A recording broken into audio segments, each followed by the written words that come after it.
something, and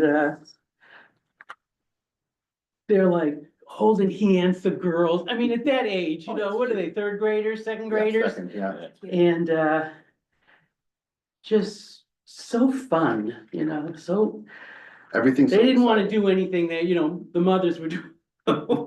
Yeah. But it was just so fun to listen to them talk about it. I thought I heard a lot. You of like, noise down someone told me you like so-and-so, you there. know. Oh, God. That's 22nd graders running. Hey, I'm telling you, gunshots are on Sundays now at that place. Is it? Yeah. I didn't pay I attention. wonder how Oh, you yeah, I go feel like to. It's already I mean, better. Oh, how sorry, can you- it was like I want. It was like 85 I'm hearing it. Like last time, yeah, oh really? It's noisy. Hi I mean, folks, It And it's depends on over which way the now. wind is going. so I have to sit next to No, him. really Yes, does. so. But you know, it's very annoying. And I'm next to him. At least Pete. Sundays they should chill. Good looking people. Yeah. Handsome. Usually we had like a board over there. What happened? Oh, it goes up there. Oh, right? it goes up there now. It goes up there. Yeah, you should be able to, you might be able to connect to the TV. Deirdre, can you give a little help? Deirdre? Deirdre? How are you? Good to see you. I Good to wonder see if you. IT. What's in the back there? What are you looking for? Well, it's, he wants to show his slides. Oh, Show and tell. I thought they wanted a board. But they No, you wanna be able to. Joycey. We're hoping Deirdre. To put, be able to do that. The Wi-Fi password, Oh, shoot. Is that what you're looking for? Yeah, for the kids. Yeah, For the kids. um, Band point 1, 2, 3. Oh, I don't have. Mike was just saying it. What was that, Mike? Sandpoint 1, 2, 3. thank Capital you. S, capital P. Capital S, capital P. And the repeater. It's like every. Thank you. How you doing? Good, man. Good, good. No complaints. I got the signature. Oh, you know what? Do you know how to put the slides on there? I have no idea. That makes two of us. Hello, can everyone hear me? Yeah, go ahead. All right, so the wireless password is Sandpoint, capital S, capital P, no numbers associated with it. And then if you want to put slides on the TV or in the Zoom, Yeah. sorry, Deidre's calling me right now as well. The best way to do it is to let's see if I can see it here. Let me get over to the other screen. Is to connect to the Zoom. Just make sure you are not on. You're unmuted and you're. Oh, yeah, yeah, so sound just is connect off to the as well. Zoom link. And here's the meeting info. It's right there. Oh, yeah, Um, she's. Oh, it's right here. So here's the meeting ID and then here's the passcode up on the screen right now. Did There some you go. layoffs and they're some, And then she can pass off to you. files that can't move forward now because there's no funding, even though there was supposed, they approved. the funding and now is that Mike or they're Jim? still. It's Jim on the phone right now. Yields are all signed. Jim, how come On the everything's so meeting. blurry on the, TV? But for the most part, we're okay. because, Blurry, I don't know how to adjust the blurry on the TV. It's tough because I can't see it. Mostly like. Yeah, understood, no worries. Guys are. That's better. Funding their own stuff, but. Could be my eyes. Yeah, you should be good, right? Okay, so. Okay, I'll try right now. before we start. Yeah. Bob, I would gonna give also you- turn off your Oh, camera yeah. because you're gonna be picked up on the other camera as well. And I don't think What you said? people understand. What was that, Jim? Like, Turn off this your is- camera Turn off your camera. We're trying to listen to the guy. Turn off your camera. because any sound is gonna be picked up by the camera that's on the table in front of you. So make sure you're muted, sound is Yeah. off and the camera's off. People you're funding it. Perfect. And Deirdre, can you give him the screen to manipulate? He just shares the screen? Yeah, all he has to do is share. I don't believe she has to make any changes Right to it. now, it's saying there is no sharing. Yeah, she has to turn it on. I guess she has it off, yeah. My apologies. Yeah, I think she'll turn it on But at I can 7. make a second one for that. She can turn it on now, She, or maybe she would. Deirdre, are you there?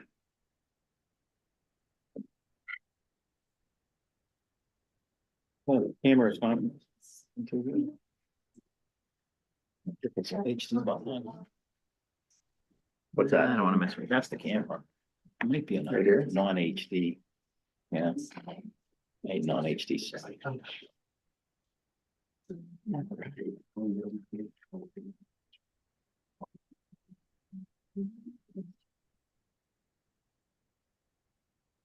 Yeah, 5 minutes, 1 minute.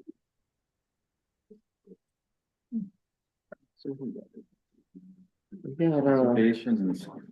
Where's, Mr. Stedman?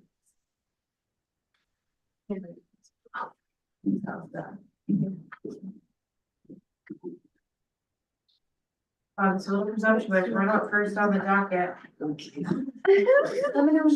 It's all right. It's good to go through a dry run. I'll be the guinea pig.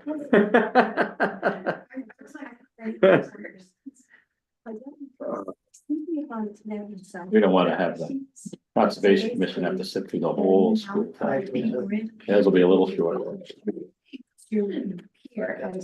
For us, it is. Like a brick and mortar. I had to sit through a legislative hearing for 5.5 hours once to speak in front of the Rhode Island House of Representatives for So 15 their minutes. goal is. Wow. But I didn't know when they were gonna call me. I couldn't walk And away. when, did they call you 5 hours later? And it was a 5.5 hour thing on where is high tide? So are disabled. Because they have Oh, the a, means. they have yeah, a for the law, property. Yeah, mean high tide, you can stand and make, but the definition of mean high tide Yep. went on forever. That had. We're gonna be doing on It's Monday, Bob. just, and I don't see how. We don't even speak. You can't get on the thing to speak?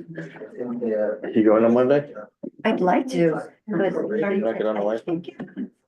Better not. Yes. I Yeah. was gonna prepare a speech. Should be able to, maybe. Project. And it just keeps swirling and whirling. See someone. What's Monday? Ways and Means Committee out of UMass Amherst to Oh, talk about the chapter 70. yeah. Are you going? Remember, it's 5 sentences. Uh, People only listen to the first 5 sentences, okay? They're gonna edit it. Except you. We're gonna edit it. Presentation then. Gettysburg Address was probably the greatest speech ever Oh, given. they and It was say 5 point? minutes. Standpoint. $174. SAMPOINT. Just One, don't two, know when three. to stop. Gonna start. I used to teach a speaking class. Standpoint. Hey, I gotta say it more than 10 minutes. Sam, SAND. Yeah, POINT. yeah. On something, yeah. P, not E. I had a- Thank you. Made it short. Yeah. You're welcome, Joyce. Yes. Geez, everybody's here. See what happens when you're last, you get next to me. Put them out in a bar. All right. What's up, Pedro? My text. I just texted you. Are you spelling it S, Said we were gonna sell your chair. Oh, Terry, boy. SAND? Sam- Oh, okay. Standpoint. Point.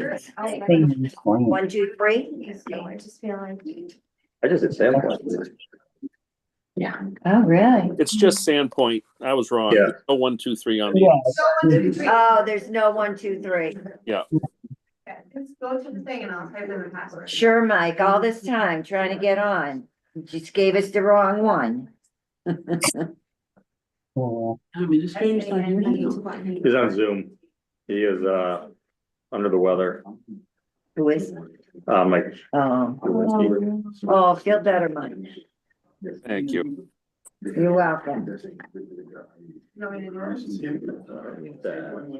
no, there's no one, just the answer. Change it.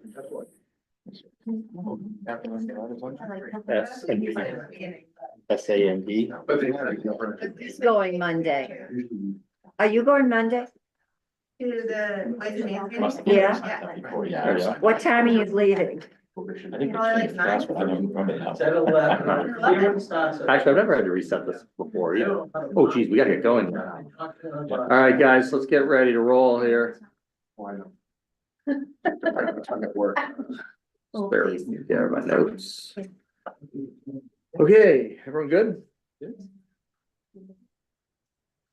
We're in 7:47. Yeah. Yeah.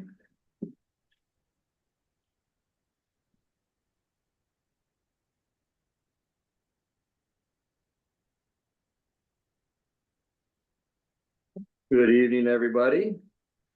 We are live right now, so let me introduce myself. My name is John Lohr. I'm the chair of the Millis Finance Committee, and today I'd like to call this meeting to order on Wednesday, March 19th at a little after 7. I got 7:01, so let's go with 7:01. But before we get going, I'd like everyone to introduce themselves. We got a full crew here tonight. Starting off to my left. Sarah Reyes. Peter Underhill. Joyce Moriarty. Mike Crum. Kathy McGinnis. Pete Berube.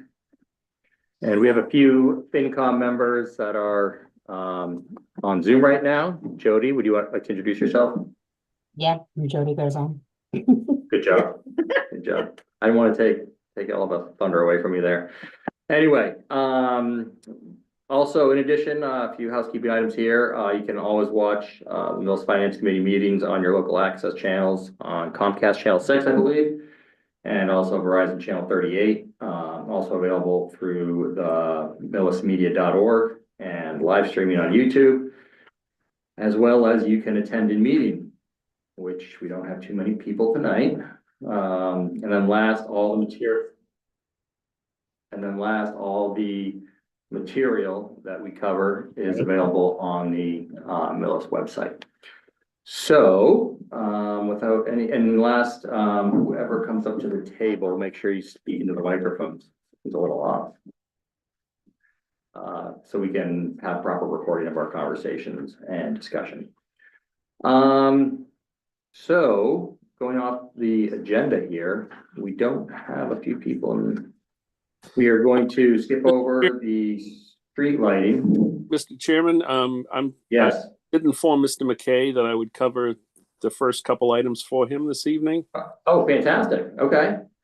So if I might, the reserve Go fund ahead. for request, I did have a discussion with the DPW director, and we do have sufficient funding to do that street lighting project. This is a repair of approximately 40 streetlights that have gone out. And so that request is being withdrawn for the reserve fund transfer request. Okay, so there's enough money to accomplish that and there's no need to we did. request anything. We took a deeper look at it and determined we do have sufficient funding for that. What's it, plan? Okay. Does anybody have any questions on that? I don't think so. So we are good. Oh, go ahead. Where's it coming from? He has monies in his equipment and maintenance line that are sufficient to cover that item. So after a further look, we do feel we have sufficient. If it becomes a problem towards the very end of the year, we'll reach back out to you, but we believe we have enough to cover it. Okay, thank you. And Next item. yes, the snow and ice. The select board approved this at their meeting on Monday evening. Although we didn't have any major snowstorms this year, we had 2 or 3 small to moderate storms. We had a number of ice incidents and freezing rain, which can be just as costly, if not more. Right now, I believe we're about approximately, I think he may have gotten some handouts. I'm not sure if he did. We do. But We have a list of the 53,000. yeah, 53,000 of current bills that are over our current budget. Yeah.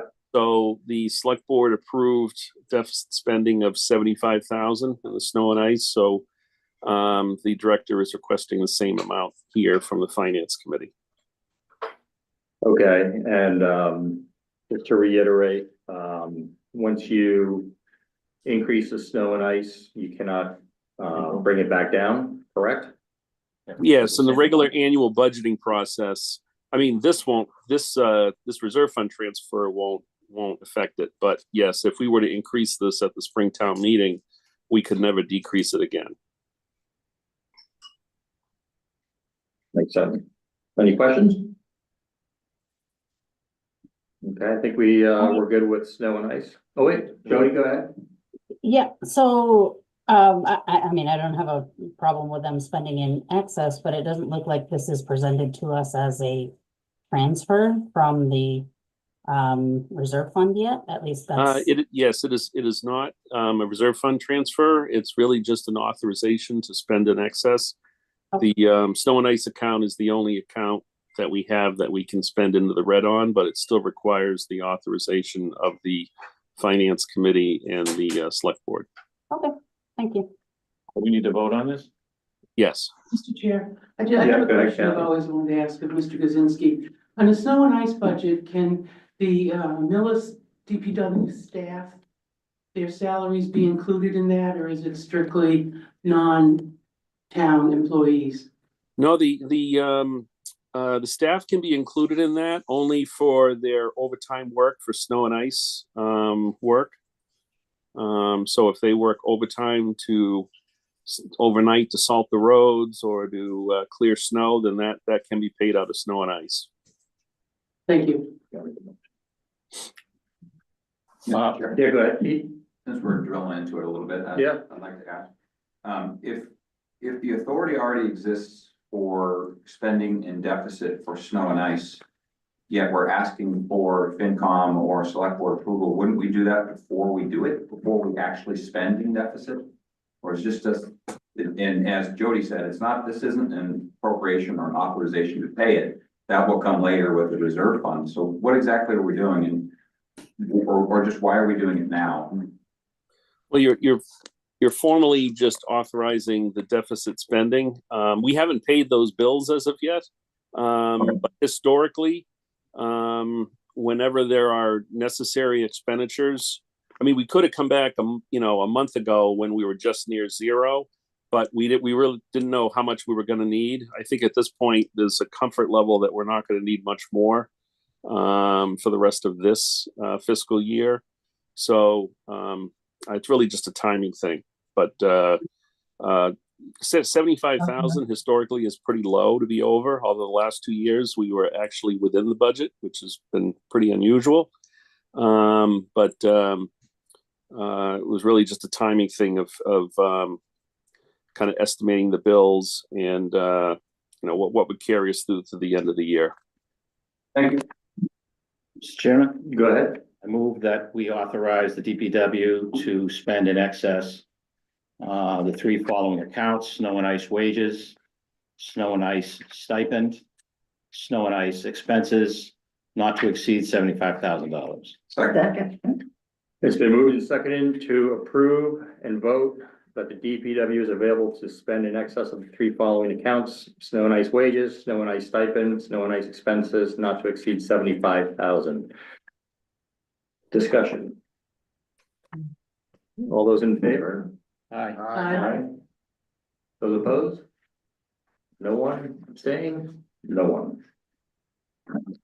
Motion passes. Sure. For me to sign, looks like we did something last time. So, Mr. Chairman, I know it's not formally on your agenda, but under new business, I don't know if you wanted me to just take a few minutes and talk briefly about the first draft of the spring annual town meeting warrant. Yeah, do you mind waiting though? No, not at all. Not at all. Okay. We don't have,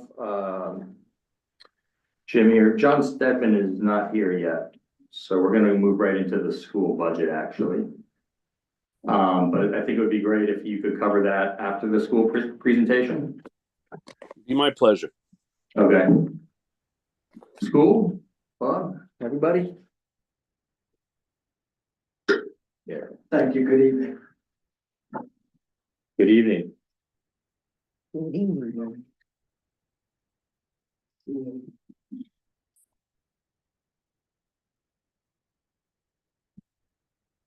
So we're going off of the school presentation, right?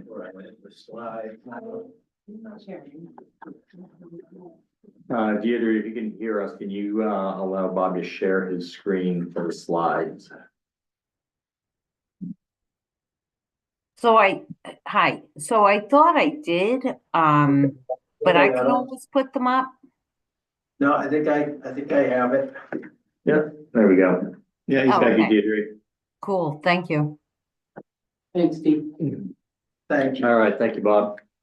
Last Tuesday, I presented, the budget request to, we had the budget hearing for before our school committee meeting. And so I'm here tonight to present you, proposed, budget request for FY 26. And during the presentation, if you have any questions, feel free to, just ask at the time, or if you want to hold off until the end. And if there's anything that you have a question on or is not clear, feel free to jump in. The timeline is, as you're aware, we're at the, basically the March to May period. We're continuing to look at some of the variables that are still unknown, including, some of the funding questions. We will present a balanced budget in May at town meeting. And in June, once we have the final number, the school committee will approve a recast budget. The bottom line won't change, but some line items might change. And just to go into the questions, will you address those variables that are unknown still in the Yes. presentation? Yeah, during the presentation. And before we get going, are the union contracts buttoned up or concluded? We are still in negotiations with, Unit A, which is our largest, which is the teachers, which is one of the Okay. unknowns Yeah, okay, that still exists. thank you. Just as, every year when we construct our budget, there are certain guiding principles, that we, prioritize. And in truth, some of these principles, we've had to, compromise on as a result of some of our budget issues, and I don't have to tell the committee about, some of the issues we faced over the past few years. But our principles are to support the highest quality educational programs and services possible. Funding proposed curriculum development initiatives and instructional resources, enhanced programs and support services to meet students' needs. There's nothing new in this, but we're not proposing anything new in this budget. Provide staffing levels that support reasonable class sizes at all levels, maintain the current level of services provided, support our contractual obligations, fund those things that we are mandated to fund by the state and federal government, and do everything we can to keep the building and grounds in good shape and safe for our students.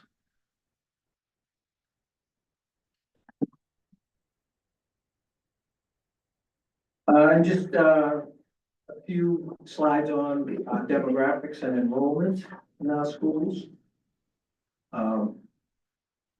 You can see that on this slide, we have 10 years ago and we have now. And in those slides, on this slide, you can see that the demographics in our town or in our schools is a changing demographic.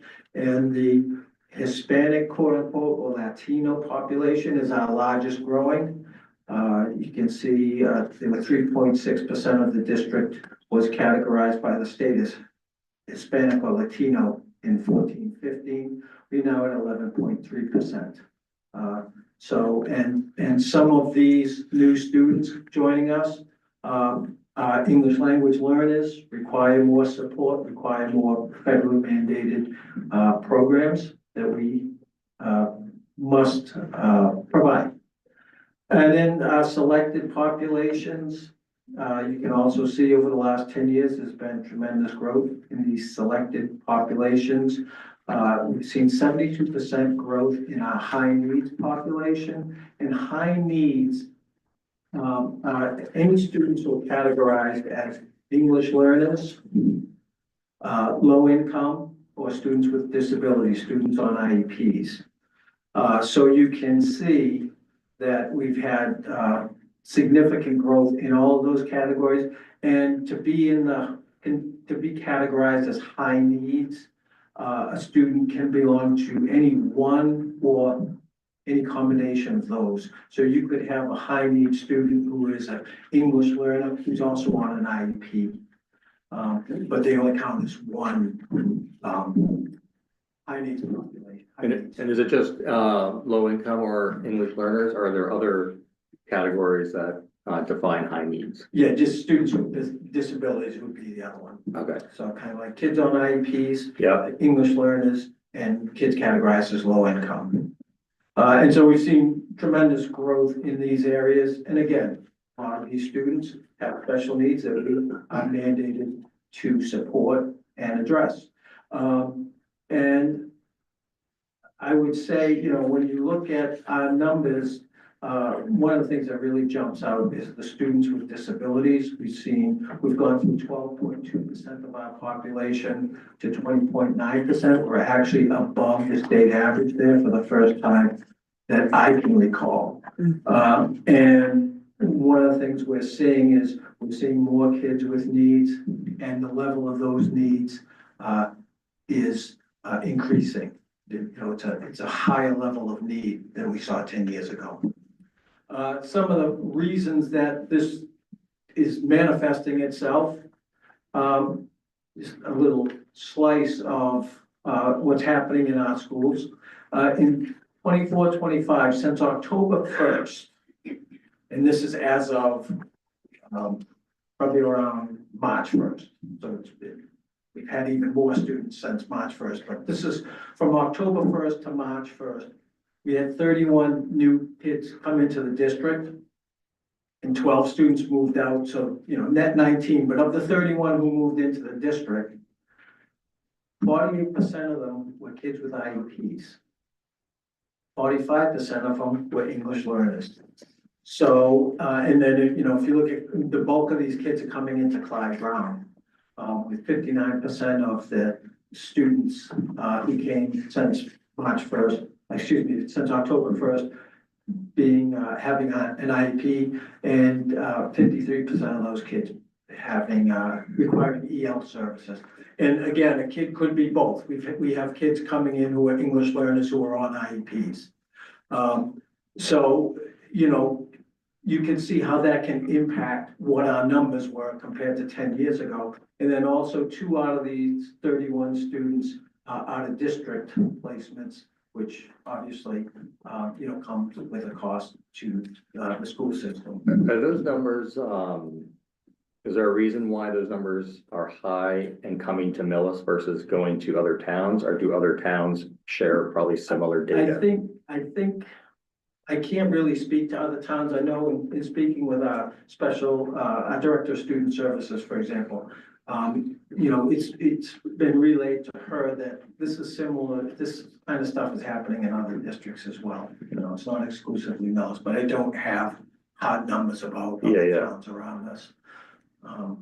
But it's certainly, you know, impacting us, and certainly a factor in what's happened to our numbers in the last 10 years.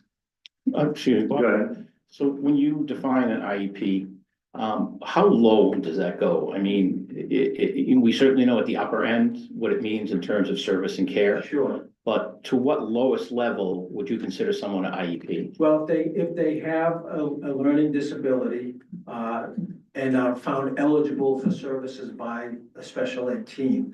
So what generally happens is, a student is identified as potentially needing special education service, specialized instruction. A team will meet, and that team includes, you know, the student's parents and caregivers, teachers, and special education staff. And they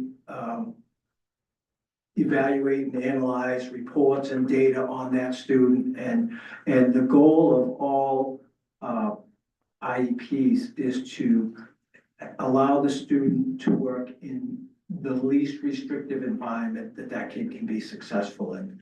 So, you know, to your question, Mike, at the low end, it could be you have a disability that impacts your math class. So you might get some extra help in math. You know, wouldn't be a huge expense, but it would be an additional expense. And then, obviously, we know the other end when a kid is outplaced and it's costing us hundreds of thousands of dollars. So there's a wide range there. And generally speaking, once, when a student's on an IEP and has a service in their grid, we are legally responsible to provide those services.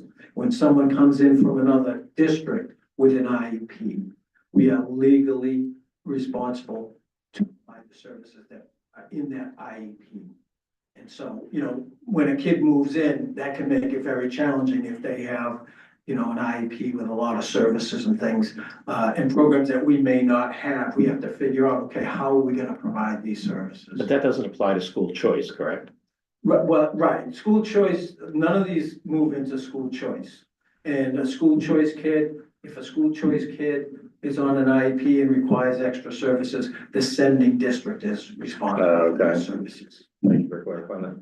Yeah. Joyce, do you have a question? Yeah, once a student has been put on an IEP and they've gotten the services, are they ever taken off that Yeah, IEP? the goal for most kids, the goal is to get them off. And speaking as a parent, my daughter, in kindergarten needed special services. Got them, by second grade, she was off the IEP, and, that's the hope. Some kids have needs that they're not gonna come off. So it again, like Mike's question, there's a wide range of potential outcomes with that. Now, and I'm dating myself. When my daughter was in school, she needed assistance with reading. Mm-hmm. She wasn't on an IEP, but she was taken out of the classroom. Yeah. Given special services by Mary Alessi, bless her heart, and then brought back to the classroom. How was that taken care of? Yeah, that's, so. And is that still happening? Yes, that's happening. So there's tiers of support. So there's, the first tier is things that are done in the classroom that every student, benefits from, and accommodations that any student can access. Then the second level, which sounds kind of like what your daughter, if you need help in reading, we have reading interventionists, and we have tutors, and we have things like that. That's tier 2 services.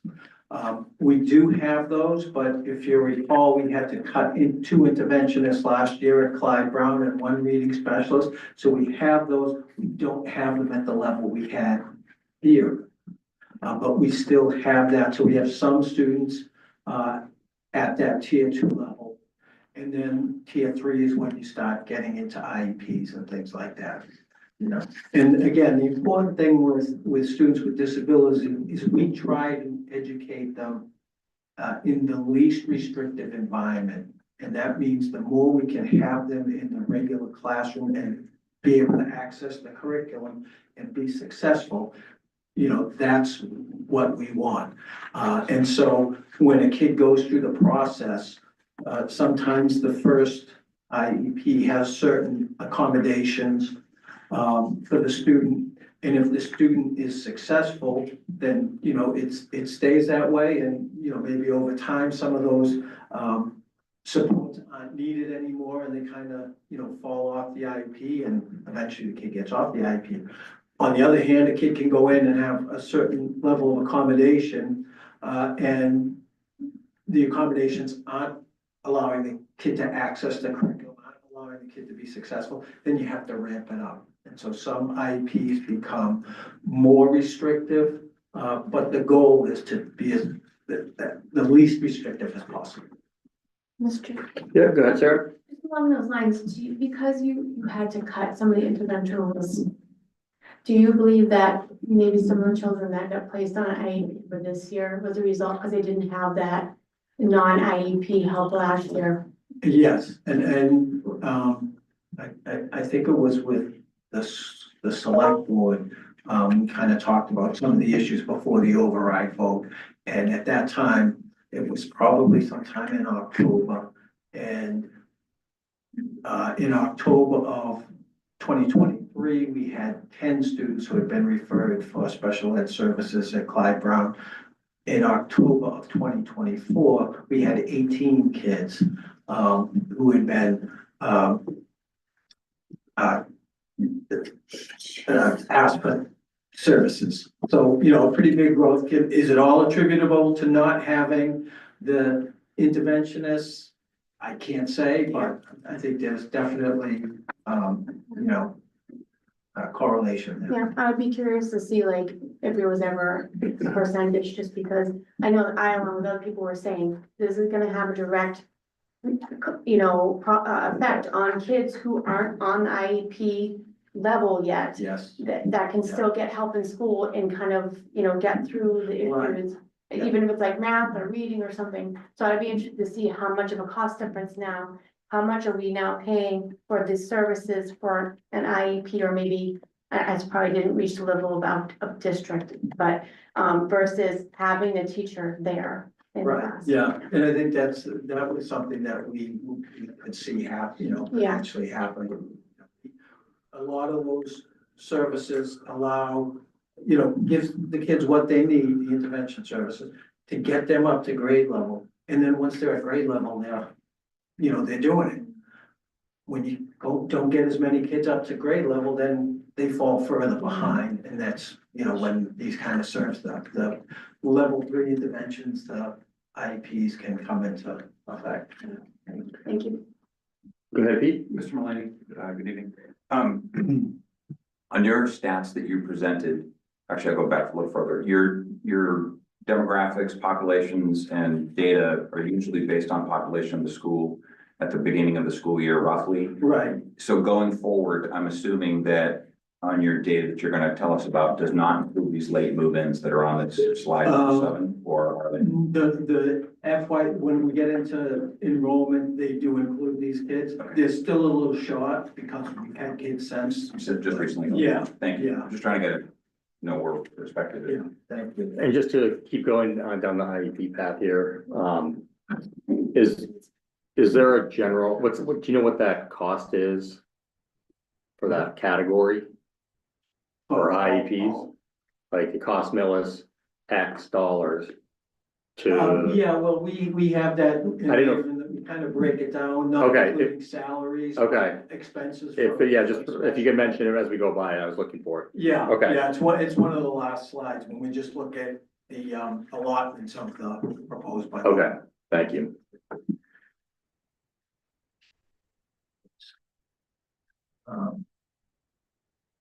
And,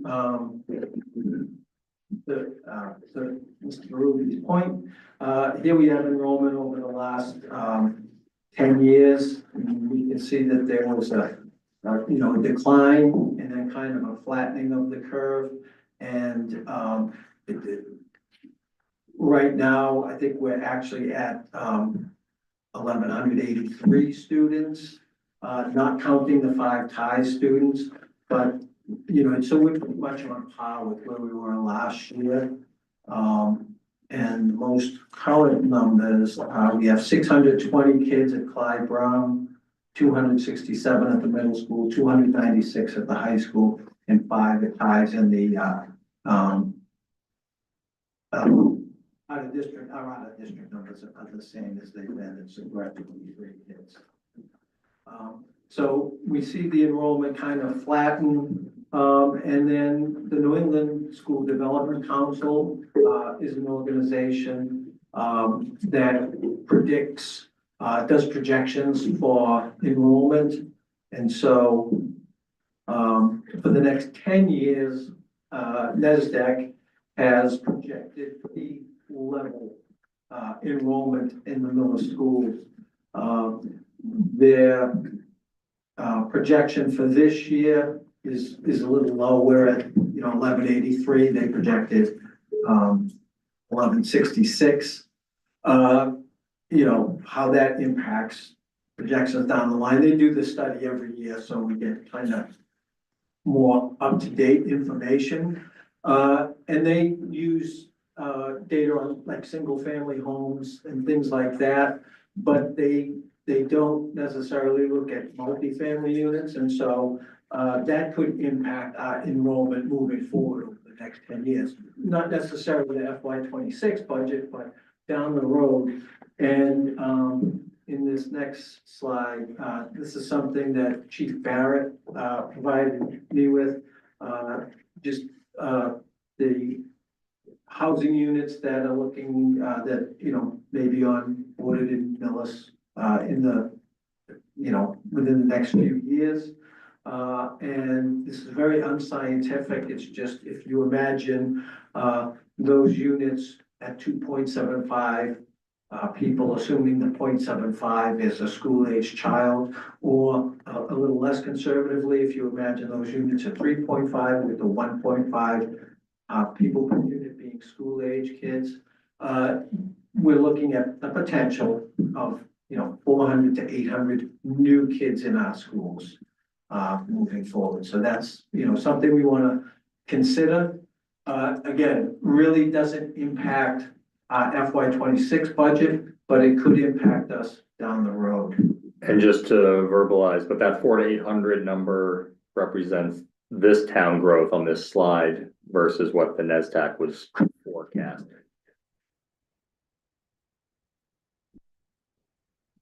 Okay. Yeah, I have a little trouble with the slide okay. because it's not, I mean, I appreciate the data and certainly. It's the intent, unscientific. Yeah. Unscientific and just one of them is clearly wrong. Which one?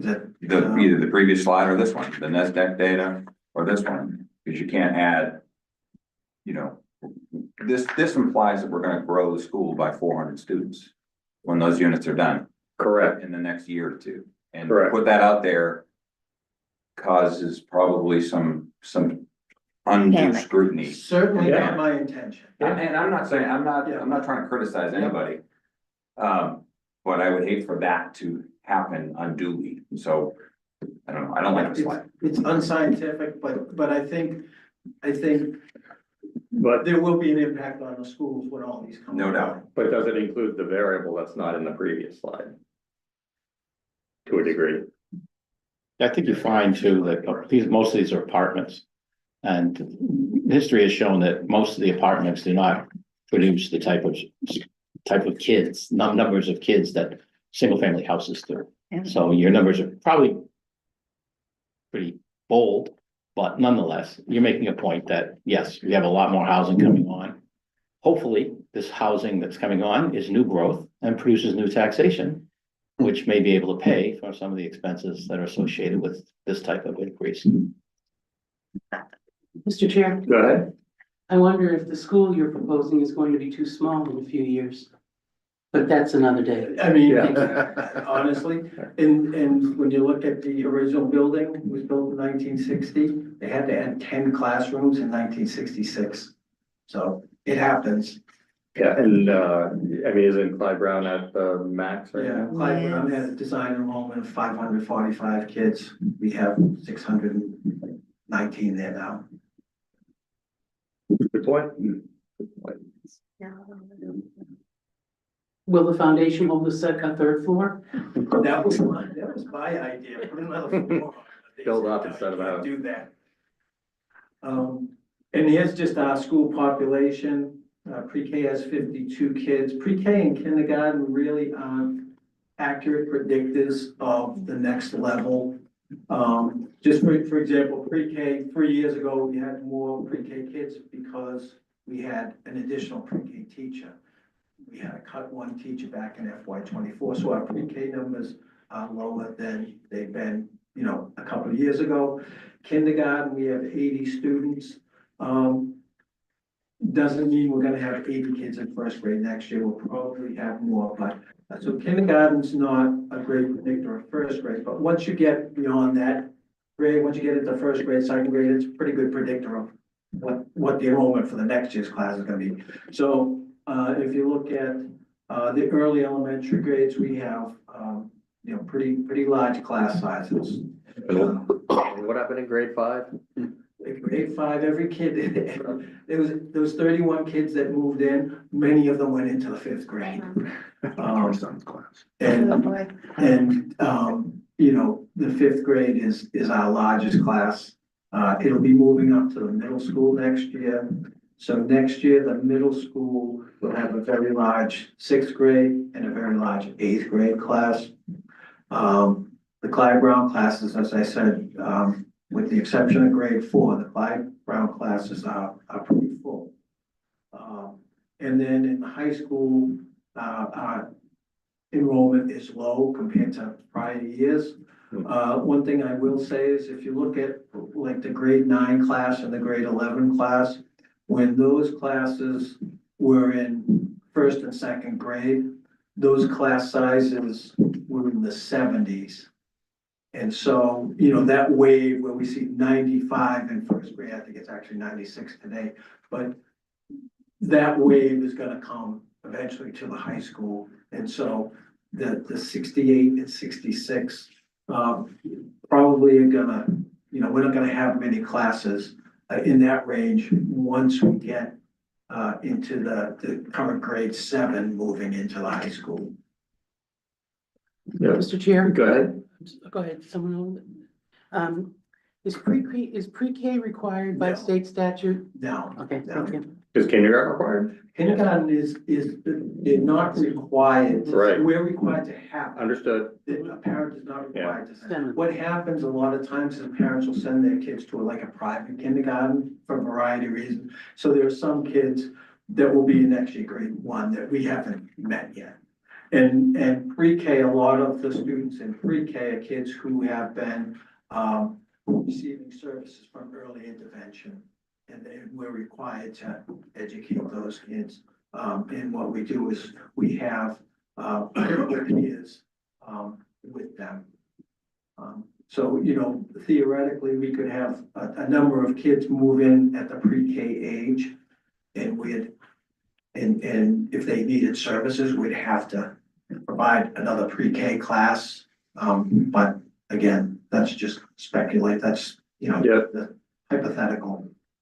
I wonder, Go ahead, Joyce. Mr. Chair, how the other towns that do not, and there are some that don't require PK, how they address that same issue. I Yeah. can't speak to that. Thank you. Good question. Go ahead, Joyce. Currently, the pre-K, those are 2 classrooms that you have for pre-K though, right? For the 52? Right, yes, yeah, and it's 2 classrooms, and there's a morning and And an afternoon. afternoon. Yeah. And not every kid comes in every day too, it's, Is there a fee associated with it? yes, unless it's required. Means you know, tested, we yeah. have, you know, early intervention.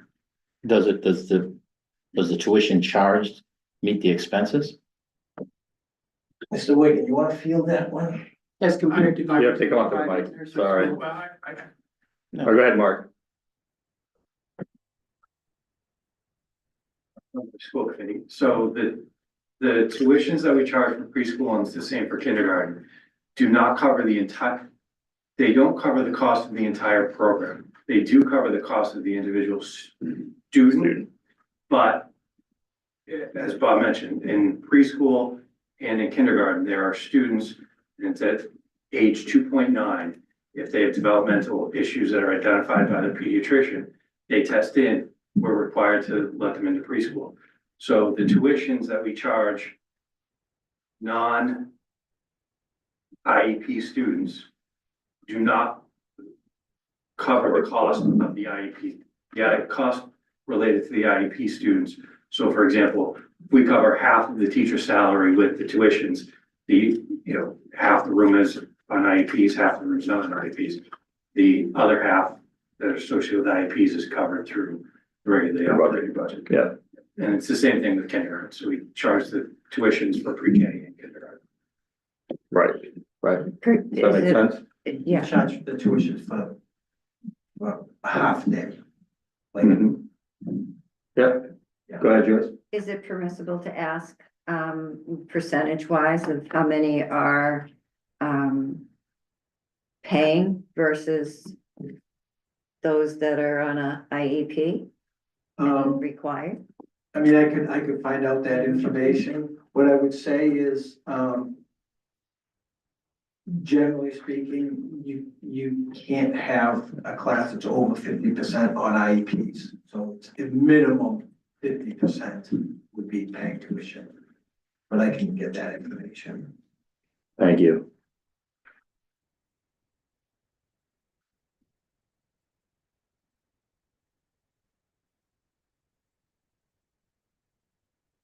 One No, last. if not numbers, I can. Oh, yeah, no, that's Yes. fine. And what dictates the cost of those who are paying for pre-K? Who set that amount? Who sets the amount for, school committee does? Is it advisable to increase that rate? We look at it every year. Yeah, You do, voted on every year. Yeah, thank you. Yeah, the school committee reviews the tuitions every year, and what we've done in recent years, there were many years where we had actually been generating surpluses, so we didn't raise fees because we were already charging more than enough. We've moved to, if we needed to, and now we've generally, at least the last couple of years, and some of them have gone to like a 3% annual increase. So, but again, we're also very cognizant. As a committee, we have been very cognizant to not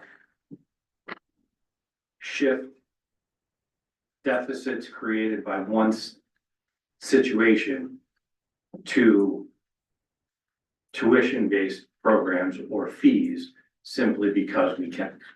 We're not basically gonna try and balance the budget on the backs of this relatively small population who's paying preschool, kindergarten, and athletic fees and bus fees. That's just not, so what we've done is maintain that. We've looked at the program in and of itself to ensure the tuitions were covering what they should be covering. And we've incrementally increased them in recent years. Commensurate with, you know, what the actual cost has gone up. Our pre-K for our schools, there are private pre-K, preschool programs. We're not, we're public. Are what's charged for pre-K with our school system, sorry, with the schools, equivalent to what's paid privately? Or are private far more than We're lower. Yeah. you are? But we, and we look at other public schools, what they're charging for that, you know, all that goes into where we determine. But private ones will be higher. But again, Which makes sense. the program in and of itself, for the population of students that would be paying tuition, the tuitions we're charging is covered. So going down that path, we would be balancing the budget on the backs of. Right, it's not a for-profit, right, it's not a for-profit, I understand, I just was trying to figure out. Yeah, but that's why, so yes, we're lower than the privates, but. You're meeting your need, Right. okay, Go ahead, Pete. thank you. Could I ask, Mr. Mullane, if you could just finish what you were saying? You said that you review the tuitions, the charges around to neighboring public schools. Are we on par with them? Yeah. Are we a little bit below? Are we a little bit higher? How would you characterize it? We were lower. How much lower? 5%, 10%, 30%? I can get you the specifics, but we were lower in the last couple of years. The committee has made an effort to kind of put itself, you know, in the middle, if not maybe slightly above the middle of the pack as far as where fees are. Because again, their effort, Mark just explained it very well, is that they want to charge an appropriate amount, but they do not want to balance their budget on the backs of the people who pay fees. Thank you. Mr. Chair, if I might ask. Yeah, go ahead. Is pre-K a lottery system? No. No, you know what I mean by the lottery, Yeah. that you, okay. All right. And then just, next slide, just about class size. And, you know, as you can see, the elementary classes are pretty large. Once we get into 6th, 7th, and 8th grade, and into the high school, these are just class sizes for a core class like math, science, social studies, English, or Spanish. At the high school, since we have all different classes and kids don't travel in groups, we have the range there. Our smallest core class is a class with 5 students in it, and that's unusual, but it was a scheduling situation with a chemistry class. And our largest classes, we have a couple classes of 28. We don't have any classes of 30 yet. This year, again, that's kind of reflects the current enrollment of the high school, which is under 300 for the first time in a number of years. So those are the class sizes. I would imagine you have this slide, every year, so we could see with the cuts, the increase per Yeah, grade. yeah. Question. Go ahead, Joyce. Is the GQ, is the decrease due to, population decrease? Or is the decrease due to students going to other school systems, private school, tri-county? Yeah, I would say there's been an increase since last year in kids going to Tri-County. There's been a slight decrease, and I have some slides that show a slight decrease in kids going to private schools, minimal. And then the largest factor is population. Like, again, those classes that we have that are in the 60s in the high school, there were only 70 kids in those classes in first and second grade. So, it's, I would say it's more of a population thing, but, the concern is with, some of the cuts we've made. I think that does have an impact on maybe more kids looking at Tri-County or other schools, or more families looking at maybe private schools. Do you anticipate Tri-County is gonna be a $290 million high school? Do you anticipate that when that comes online, there'd be substantially more kids looking at it? Can we wait till the Tri-County slide? Cause I think there's gonna be a lot, I have a few questions. No, I just thought about class sizes, but that's fine. Yeah, but, okay. Is that okay?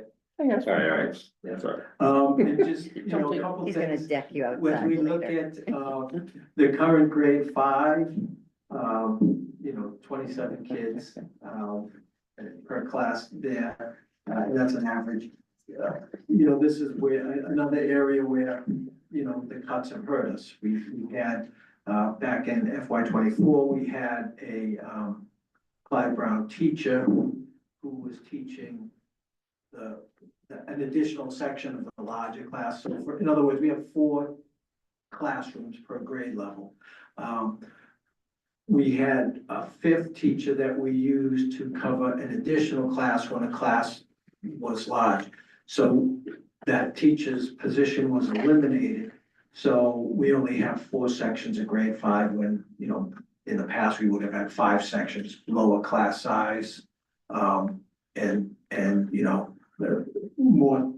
More support for those kids in grade 5. And, that can be seen last year when they were in grade 4. The MCAS scores for our grade 4 students last year were, the lowest among grade levels that took the MCAS. And part of that is definitely a function of not having that additional teacher. So I was able to find, the fiscal year 24 presentation. So the high school is 22 versus 28. So maybe, Who was the largest? what it says. K to 12, 2023. So, clear increase on the high school level, and you gotta look as these grades change per year, so it's not science yet. Yeah, and certainly at the high school, we eliminated an English teacher's position, so our English classes are larger as well. We don't have as many sections. Sounds good. And then school choice, some of our students are choice students, and Millis gets roughly $5,000 a year for a choice student. Again, if that student receives special ed services, there's adjustments and things, so for some kids, we may get more than 5,000, but on average, about 5,000 per kid. And we see the numbers of choice students, kind of trending down. That's certainly impacted, one of our revolving funds, our choice fund. In FY '25, we received $356,000 from the state, in choice money. For FY '26, we're projected to receive $244,000. So a significant decrease there in choice funds, and you'll see the impact of that a little later when we look at our revolving funds and grants that have helped pay for things to offset our operating budget.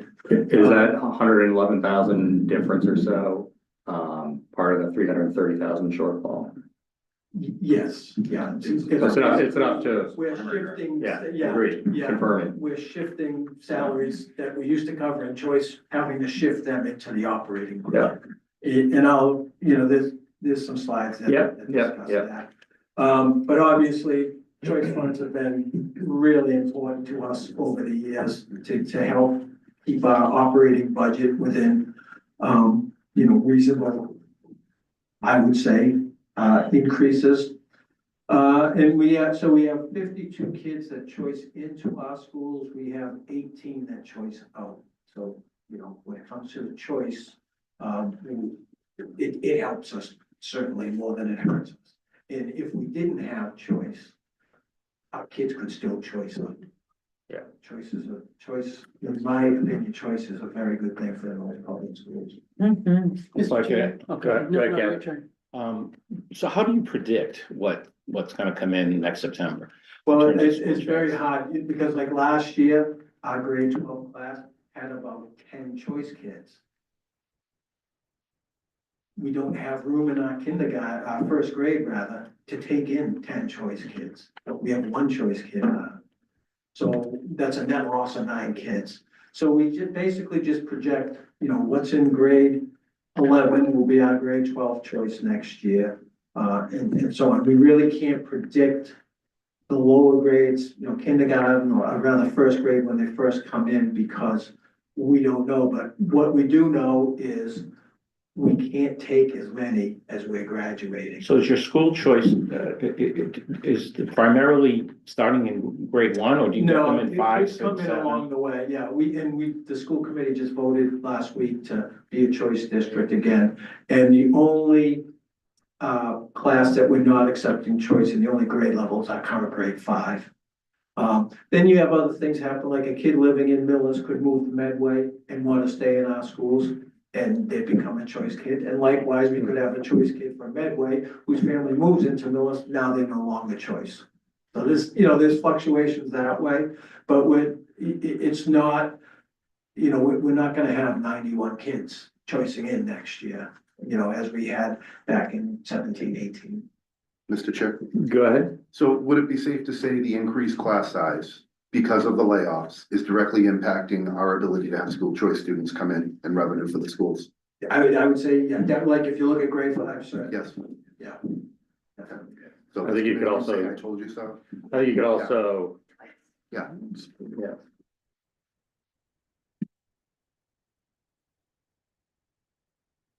Yeah. Tri-county. Oh, I had another. Oh, yeah, sorry, Kathy, yeah. I'm talking to the people. Oh, okay. Yeah, go ahead. I'm like. I know how we all do it. I'm just, Go ahead, Kathy. All set? Everybody done? Do you accept students from towns that do not have school choice? Yes. Okay. And then Tri-County, was brought up earlier.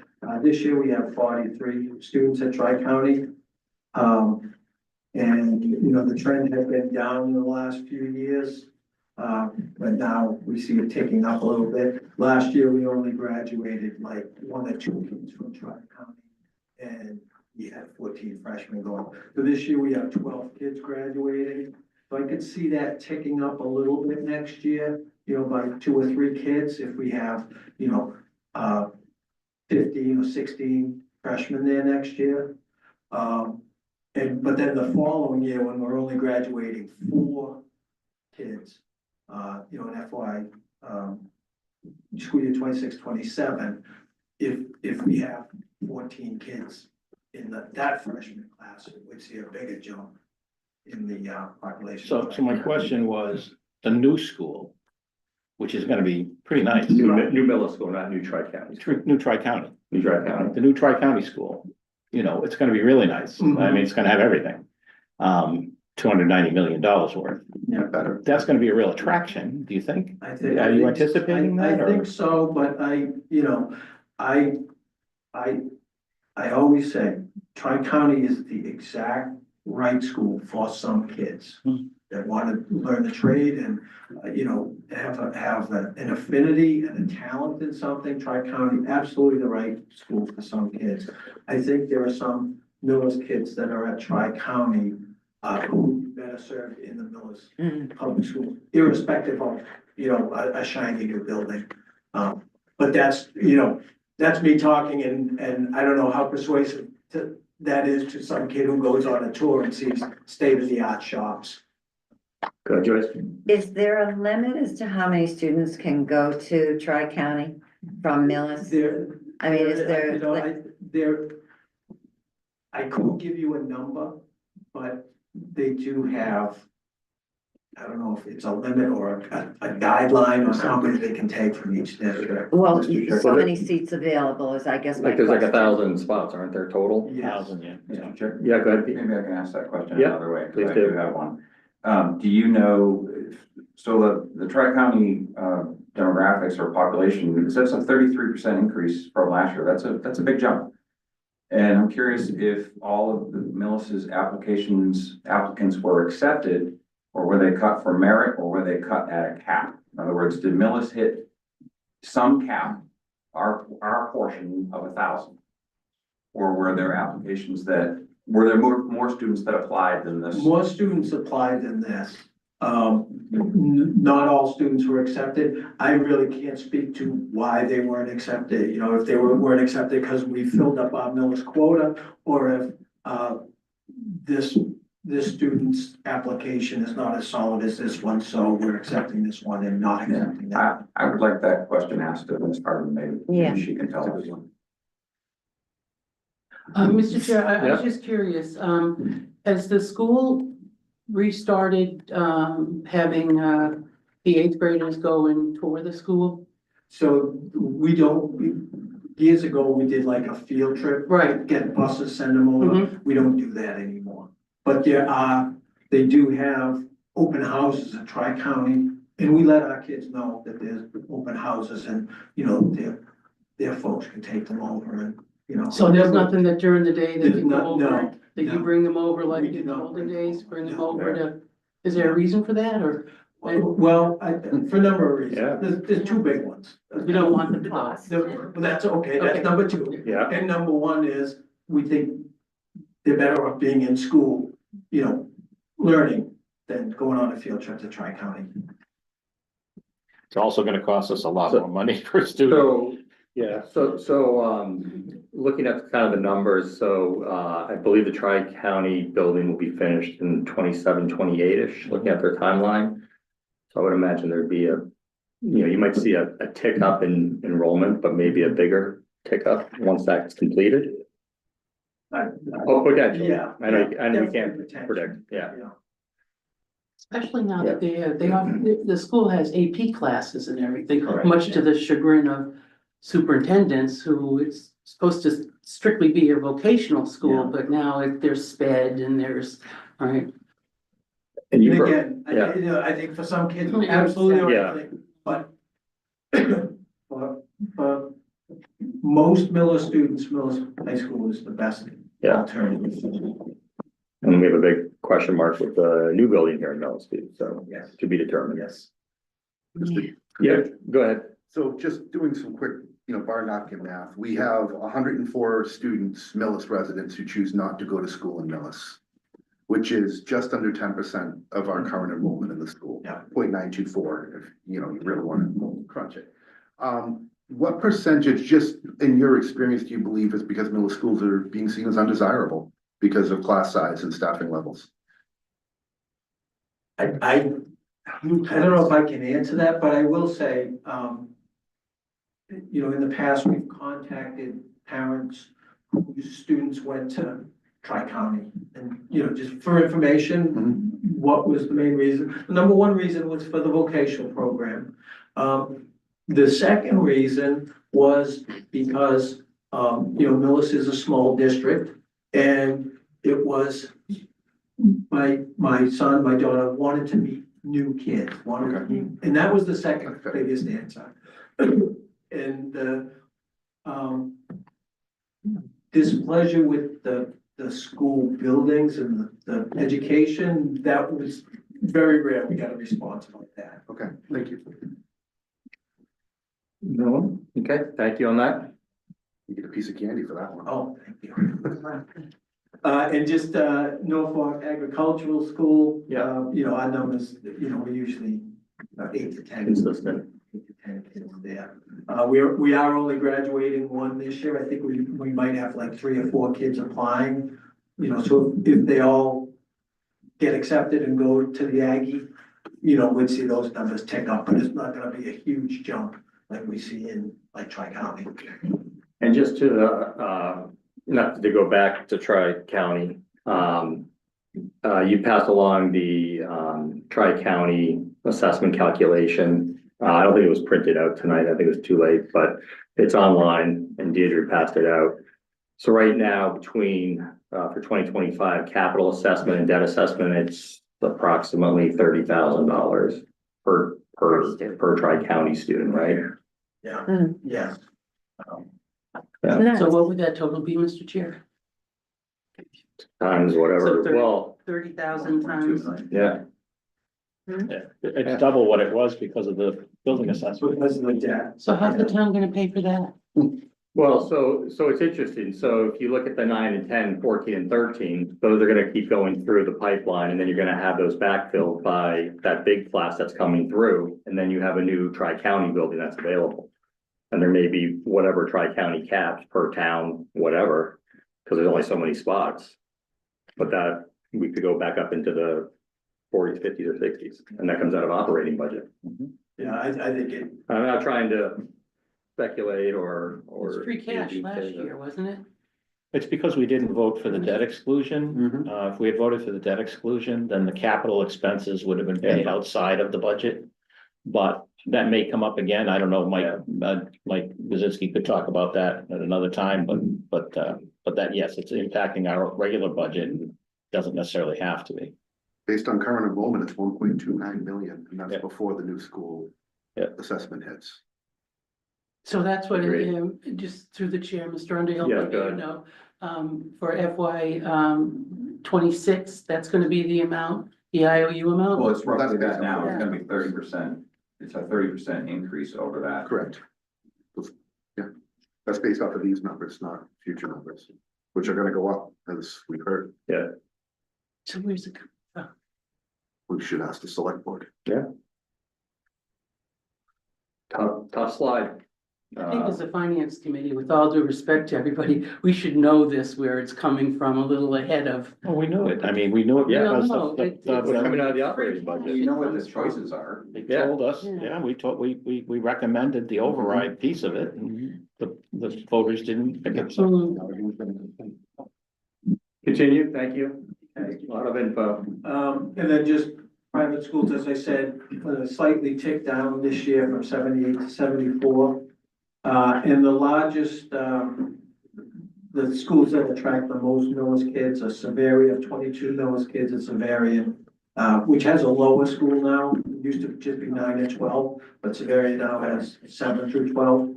And then, Spa Hawk, we have 12 Millis kids going to Spa Hawk, and we have 10 kids at Bishop Fee.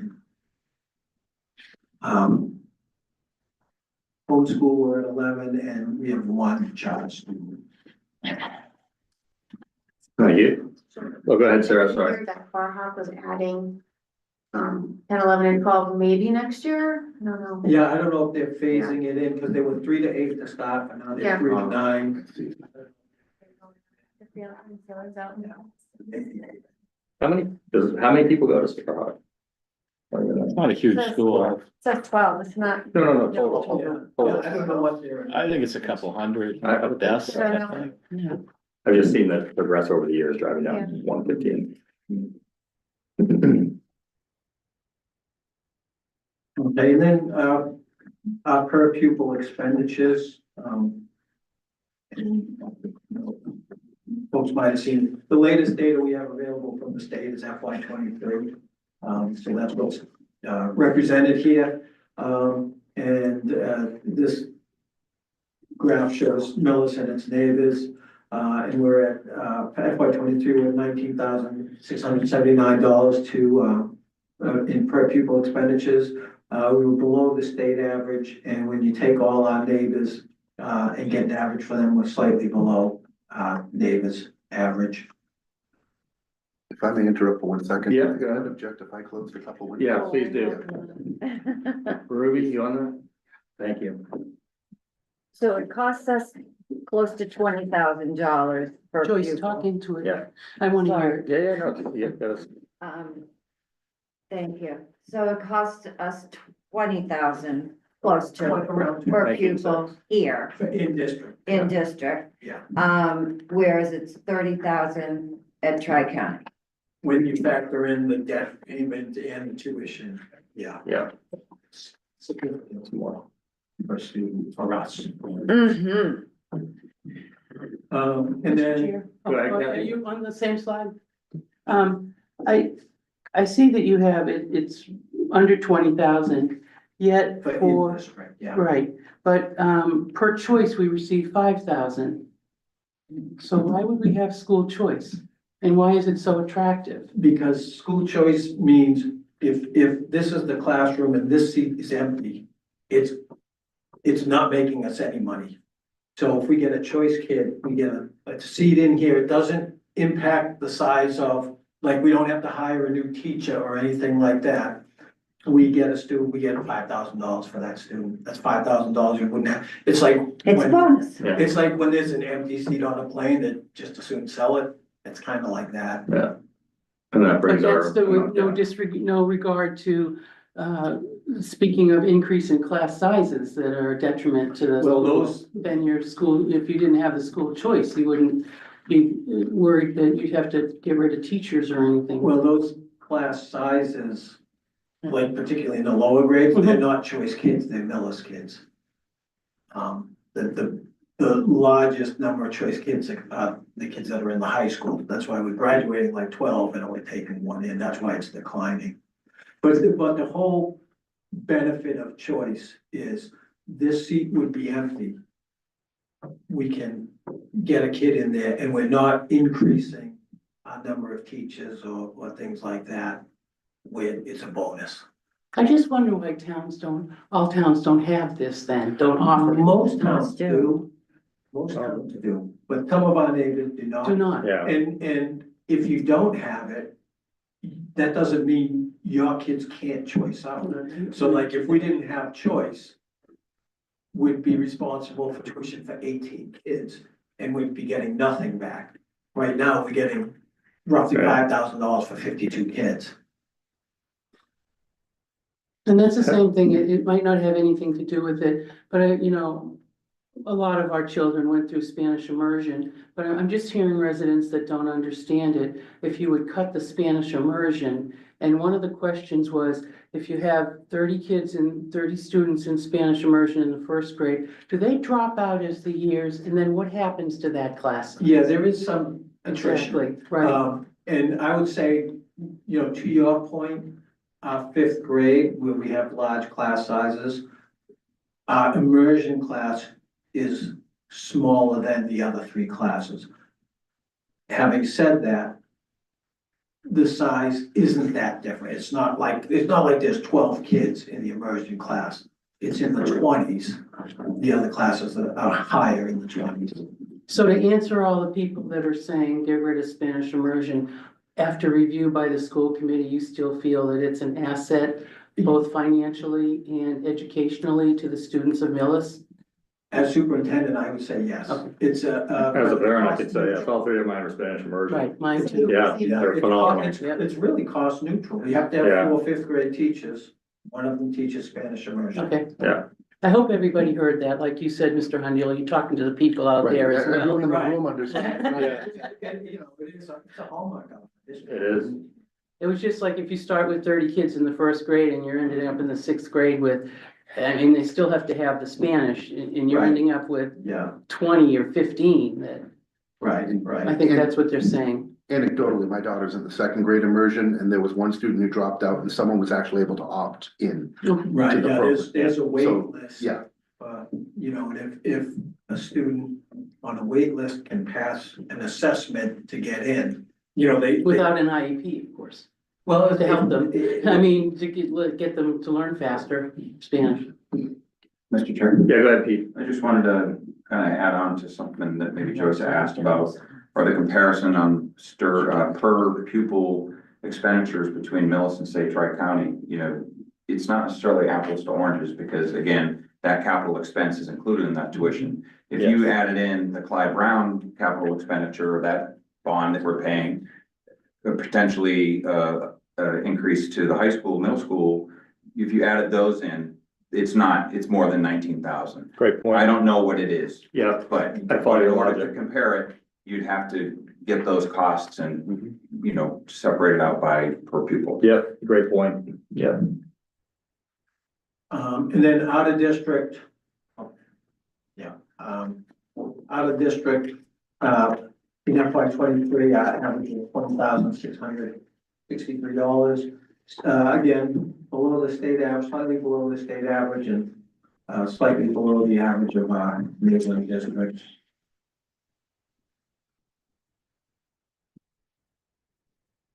And then the state has a model of comparison districts. And then there's our DOT district. So these are districts that are similar to Millis in grade span, populations, enrollment, et Could you cetera. just define DART annually for? Yeah, DOT is a district analysis research tool. So it's, you know, Yeah. and I have some questions about our DOT schools this year, because Wakefield is a DOT district to ours, and Wakefield is like 3 times the size of Millis. So I don't know how they wound up as a DOT district, but the other ones are kind of in line with us. So, so these are schools that are most similar to us, according to, you know, the state analysis. And, so again, we're kind of in the middle of the DOT schools and slightly, below the DOT average, for in-school, in district per pupil expenditures. And then when we look at out of district as well as in district, again, we just over 20,663 for Millis, and that's slightly below the DOT average of 20,881. Go ahead, Pete. Do you happen to know the state, forgive me for not knowing the exact term, but either chapter 70 money, or how much money each of these DART schools get compared to Millis? That's a good, I do not know that. That's a good. It'd be worthwhile to know, again, that we're writing letters to our representatives. Chances are they're in the same boat as us. There's 232 districts now that I believe that are minimum 8 districts like Millis. Some of these probably not, but most of them probably are. Thank you. Mr. Chair? Yes. I also wonder if these other schools include like teachers' health insurance and all those benefits. I know we take that, Mr. Conroy explained so well last year. We take those expenses from the big pot of money before it's distributed. Just want to know if the other schools are doing it like that, because if they are and we're not, then we would be much higher. Skewed. Yeah, I don't know. Nothing, it would be interesting to know, Mr. Yeah. Chair, thank you. I'll write it down there. There's not, Benefits aren't used as part of the per pupil expenditure. across the board. This calculation is a state calculation, so the expenses as they're reported by all the districts would be the same. Yeah. So That's why how, we're done. how internally the towns may allocate that would not be. It's not there. Right. Thank you, Mark.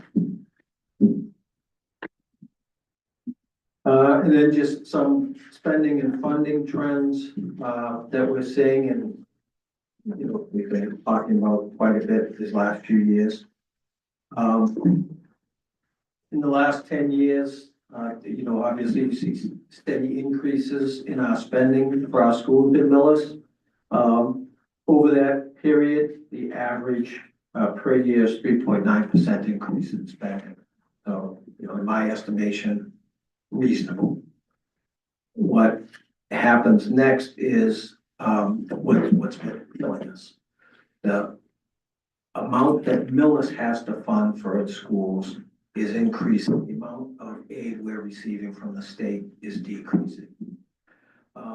So, you know, it's been a 20% decline since FY17. We're at, you know, the state provided 27.91% of our budget in FY17. It covered 22.31% in FY24. That's 5.6% percentage points less. When you consider in a $20 million budget, a percentage point is worth $200,000. You know, it's almost $1.2 million that the town's responsible for, that if we were funded at FY17 levels, the state would have been responsible for. And Mr. Yeah, Chair, go ahead. I'd like to add, that number sounds very familiar to everyone here, the 1.2 million shortfall. Absolutely.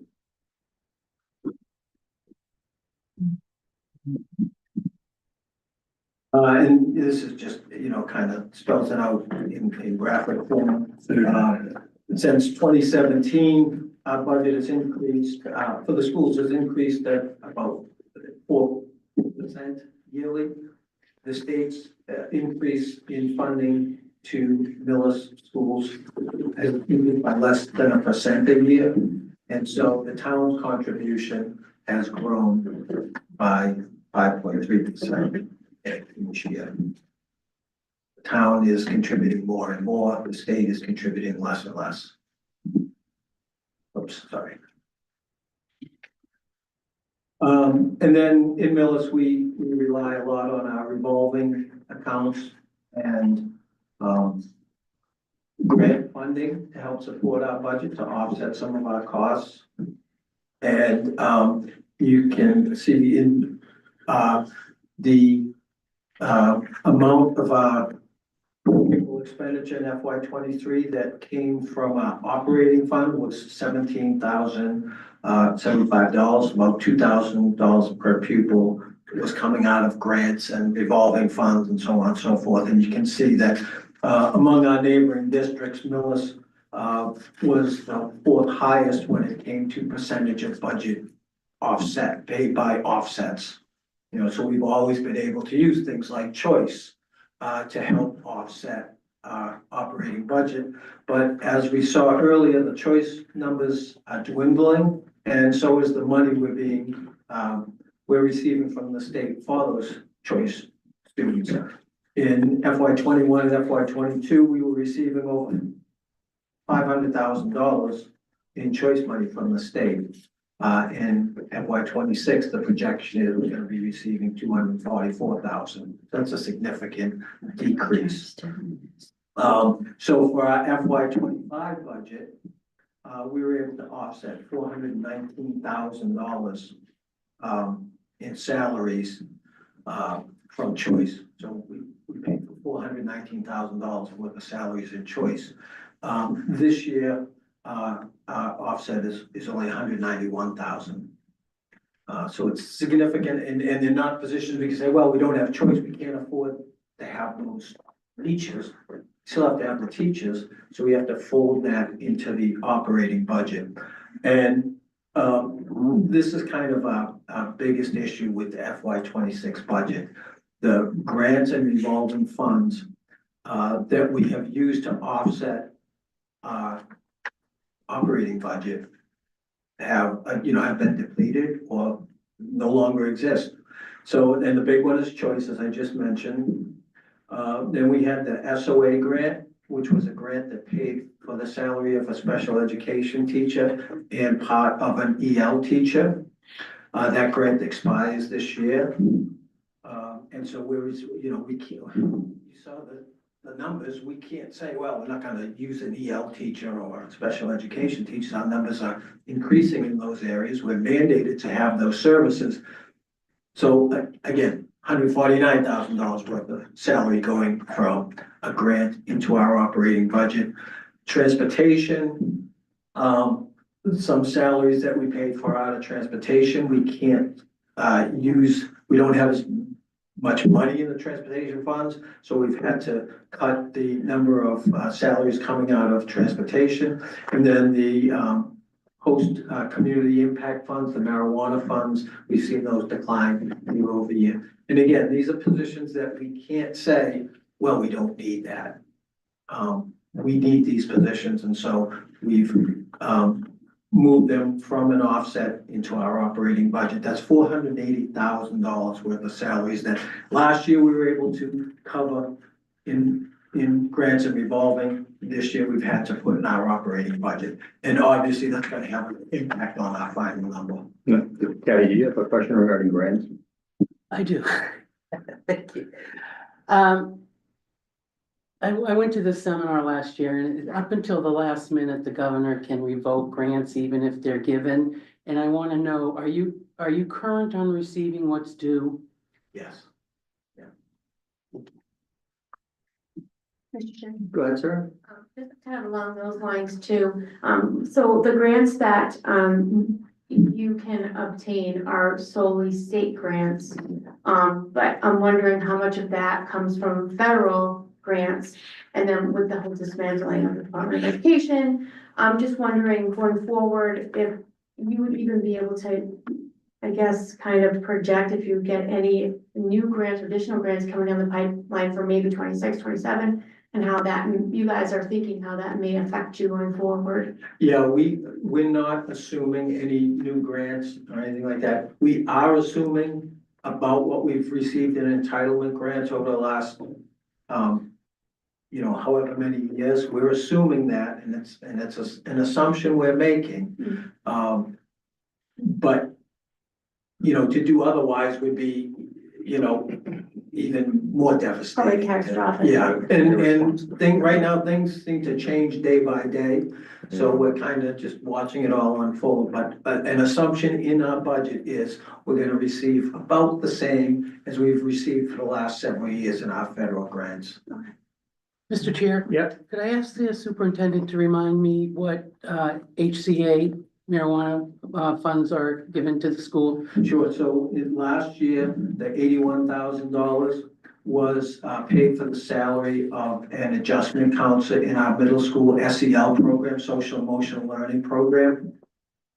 And this year, instead of paying the salary of a teacher, it's gonna pay the salary of a paraprofessional in the SEL program, social emotional learning program.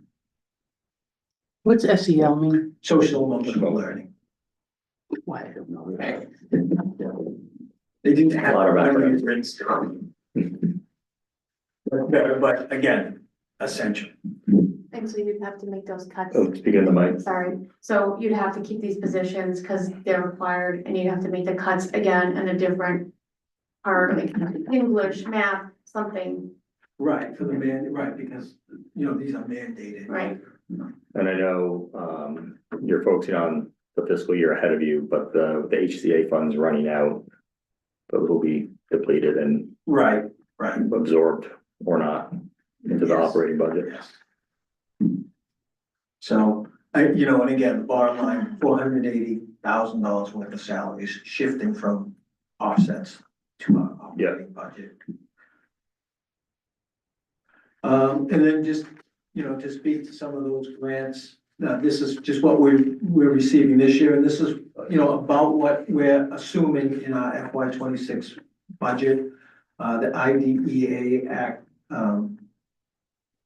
Individuals with Disabilities Education Act, we received $370,000.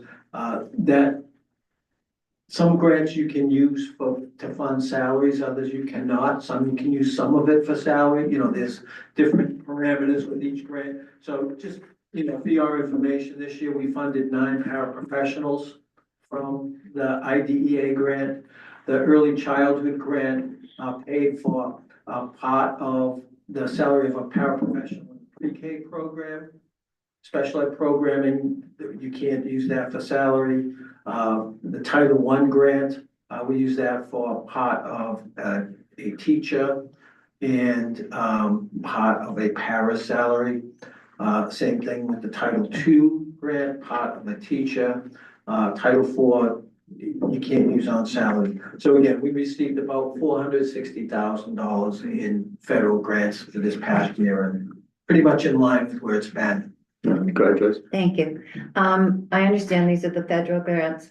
Can schools write for, are there grants that, I know that different departments write for have grant Yes. writers. Yeah. Can the schools do that? Yes, when there are grants available that if we meet the criteria. And who we does apply that? for them. Generally, it's Maureen Knowlton, who's our Director of Curriculum Instruction and Assessment, and she's excellent at it. Nobody is. She's, been able to obtain many grants. A lot of those grants are drying up. We had a math professional development grant this year that two of a teacher and a paraprofessional at Clyde Brown were getting professional development training in a new math curriculum. And about 3 weeks ago, we received a letter saying that grant has been paused. The state or federal? I'm sorry. Federal. Yeah. Do large corporations, do they ever offer grant money? Yes. And she will then in turn, Yeah. And another issue we have in Millis is, a lot of times it's a competitive grant. And so you have to have a certain population of Threshold. low income or things like this. Got to qualify. We've seen the numbers in Millis change, in the last 10 years, but there are some grants we're still not eligible for because of our population. Or finances. Right, correct. Yeah.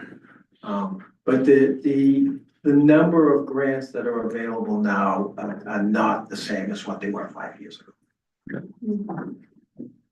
Thank you. thank you. Okay, and then Southline.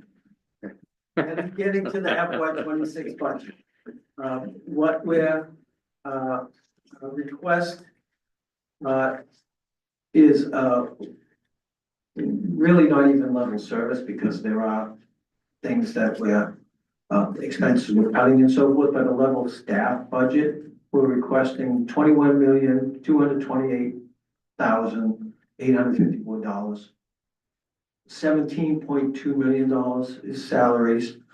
1.55 million is out of district tuitions, and 2.426 million other expenses. And we can kind of look at how that's broken down compared to FY 25. We operate under the assumption of the target being a 4% budget. A 4% budget from our FY 25 base would be $20.9 million.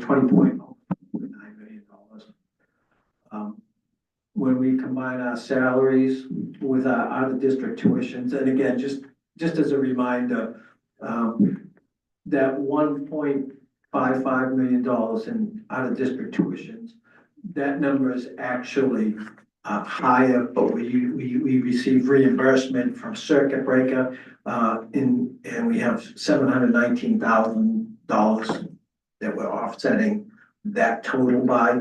So the operating budget, it's $1.55 million for the out-of-district tuitions. So just to pause there, the circuit breaker is bringing that number down, not the OOD enrollment.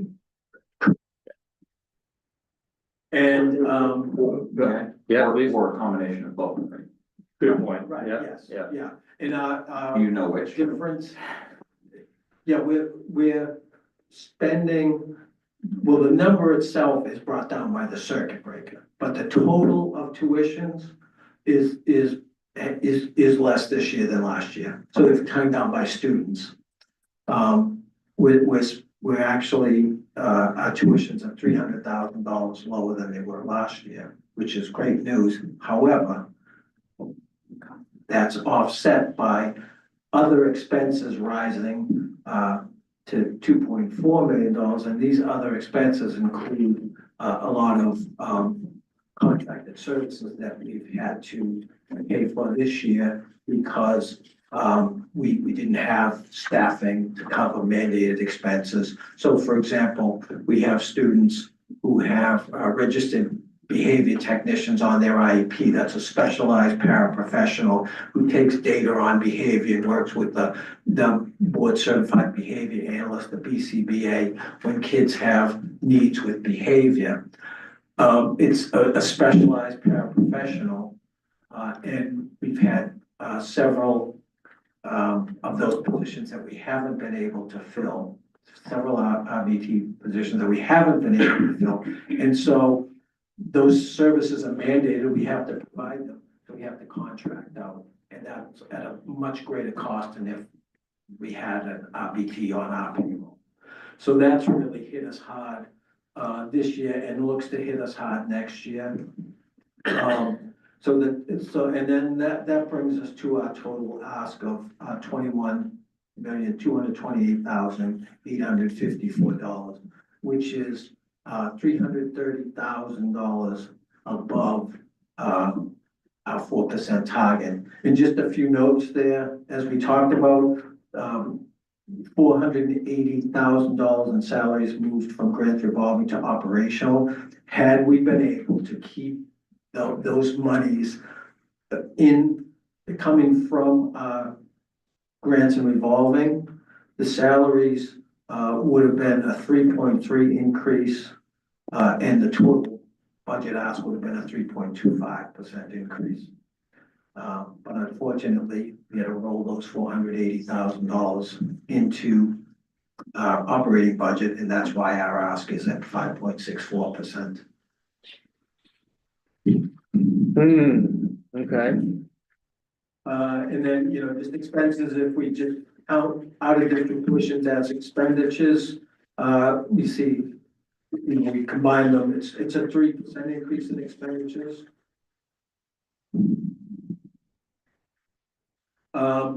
And the drivers of our expenditures, as we talked about, out of district tuitions, a big ticket item, the contracted services, I mentioned the RBTs, we don't have enough van drivers, so we've had to contract out some van routes for students with special needs who are out of district placement. And again, contracting out costs us more than if, the van driver were an employee of the Milton Public Schools. And then translation services for EL students and things like that, we have to contract out for those services. So again, contracted and consulting services are a big ticket item. Energy, utilities, of course, the bus lease, and the capital technology. Those are our big expenses. They account for 75% of our expenditures. I believe Jody has a question and I can answer. I'm gonna ask, or you wanna ask Jody? I can ask, what is capital technology? Capital technology is things like the Chromebooks for our students, the laptops for the teachers, all our printers and all that, those items. Did you have to replace those frequently? They're on a replacement cycle. Versus the maintenance, the capital, but the Chromebooks, et cetera, versus Right. upgrading software in it or maintaining Wi-Fi or whatever. Yeah, go ahead. I have a circuit breaker question, so, thank you.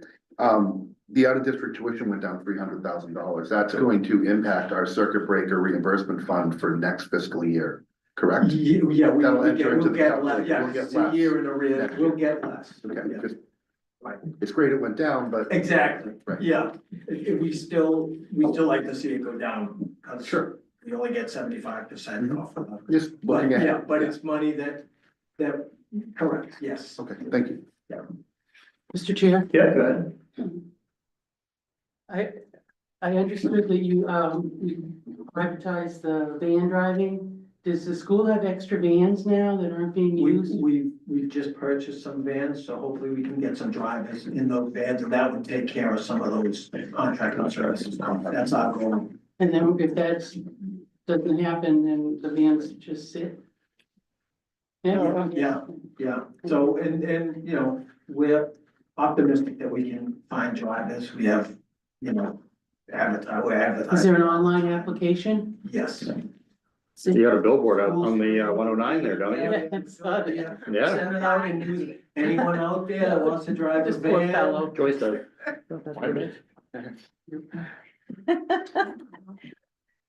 What are the requirements for a driver? To drive a van, you need a 7D license, which, Mr. Women, you wanna feel that one?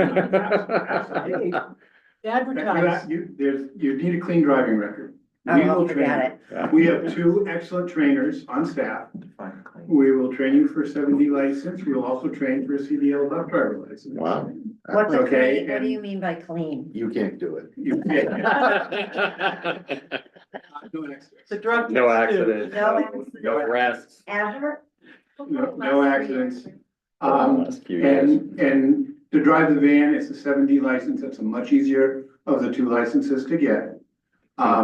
As far as the new vans are the ones, if you remember, we had a fleet where almost every van was over 100,000 miles. Mhm. So the new vans are the ones that we put into the wild, if you will, and drive those first. And we're trying to move out those vans that were older. And it will, again, if we get a van this spring, same idea. Do you want to put a plug in for capital planning and your schedule for that? It might answer Kathy's question and everybody's Excuse me. thoughts. Yes, we capital planning, the town was very kind, last fall with capital planning, those two vans, and we got them. This year with capital planning, I believe they're proposing another van to kind of keep us on track with replacing those 100,000 plus vans with a new fleet, and the new fleet of vans are hybrid vans. So they are not straight gas vans, they are gas electric vans. We have two chargers that were put in place with the Glide Brown School. And obviously, as we get more hybrid vans, we're looking to add chargers so that we can have a fleet that is more environmentally sound. And roughly speaking, how many vans does the school have? We have approximately 19, might be as much as 20. We have a lot of. And routes. every year, all these vans are on the capital planning, That's why we need scheduled to be drivers. We have replaced. a lot of vans, we have a lot. So of how many drivers are you looking for? Right, 19. I believe we hired one today, but we are still looking for 4 more drivers. Wow.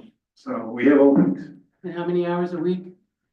Generally, it's about 20 to 25 hours a week, depending on the route. So it includes insurance then? It does include insurance. And what's the hourly rate? Excuse me again? The hourly rate? The hourly rate varies depending, some people come to us with experience. So based on the collective bargaining agreement, they may be placed on a higher step. Others who start off with us new, they would probably start at step 1. I honestly don't know the rates off the top of my head. $50 an hour. $20 an hour. A little less than 50. There's a range. Closer to the 20. You're gonna get a lot of Closer to the applications. 20. All right. Closer to the 20. It's 50, I'm applying. Yeah. I think it's a little bit more. You gotta turn people away. Go through me. Just ahead. as you might want to talk to the Council on Aging, to see, because they have drivers that do driving, but there are people who have looked to be drivers. So good you idea. might want to see if there are still any people who are still looking to be drivers. Good idea, we'll do that tomorrow. So we got about 6 slides left, so any other, thank you, Terry. And then just the variable, we mentioned this before, the final allocation. Choice receipts, there's usually some fluctuation, but it's usually not, earth shattering. FY 26 grants like we talked about, and up in the air, fuel cost utilities, I should also include the, negotiation, the unit A negotiations, another variable. And then, the budget allocations, and I think this gets to a question that was asked earlier. First of all, 81.25% of our budget is salaries. And that's the big ticket item. Special education costs, not including salaries, and I think Mr. Lawler, you might have asked about that earlier, 9.94% of our budget. District-wide expenditures, technology, transportation are the next largest expense items. And then when we pull salaries out of it, as far as expenses go, special education, which, and this includes out of district tuitions, about 53% of our expenses. And then again, district-wide technology, transportation are the other larger areas there. Just to circle back, those IEP costs would be under special ed or not? Right, the ones that. Not all necessarily, but maybe. Right, yeah, and the salaries aren't included in that, so the salaries of all the special ed teachers are included in the overall salary slice of the pie. Okay. Thank you for the pie chart. I think we should go back to pie charts because it shows the common person where it It gives goes, you perspective, like, rather than just reading it. yeah. And then again, the difference between what we're asking for and a target of 4% is $330,030. And you know, if we translated this amount into cuts, we'd be looking at cutting 4 to 9 FTEs and staff, coming on the heels of 15.8 last year, 6.4 the prior year. And honestly, it would be devastating. Like, I can't imagine having to do this, which is why, you know, I'm in begging mode with this budget request. Go ahead, Pete. Mr. Chair, at what point would the schools be at risk to losing their state accreditation with these cuts that we've done over the past 3 years? Well, our next accreditation from like NEAS, the New Association of Schools and Colleges, isn't for another 5 years. However, every year we have to file a report with them. And so we could be put on probation or something like that if the accrediting board determines that we're not providing what we need to provide. And the state would come into, you know, if we're ever in violation of IEPs and things like that, we get calls on the topic. Thank you. So I'll ask the two unfriendly questions. If there were cuts, do you know what areas would be cut? Not at this point. Okay. Not at this point. And if there were cuts, would it be a combination of staff and teachers or all It teachers? would probably be, I'm thinking it would probably be a combination of staff, which is kind of why we have the range there. Okay. You know, if we say, average teacher's salary is, you know, $98,000, you know, just. You get to 3 or 4. Yeah, we Yeah. get those numbers. You know, and you know, I'm loath to even talk about it. Yeah, yeah. You know, reducing, someone from a 1.0 to a 0.8 or something like that. But again, on the heels of the last 2 years, it would be devastating.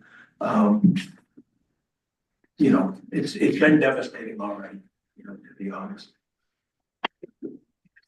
Jody, you have a question because your hand's on. Yes, I do. On the pie chart, you have district-wide expenses, you know, and that's 8.5% of, you know, the non-salary expenses. What goes into that bucket?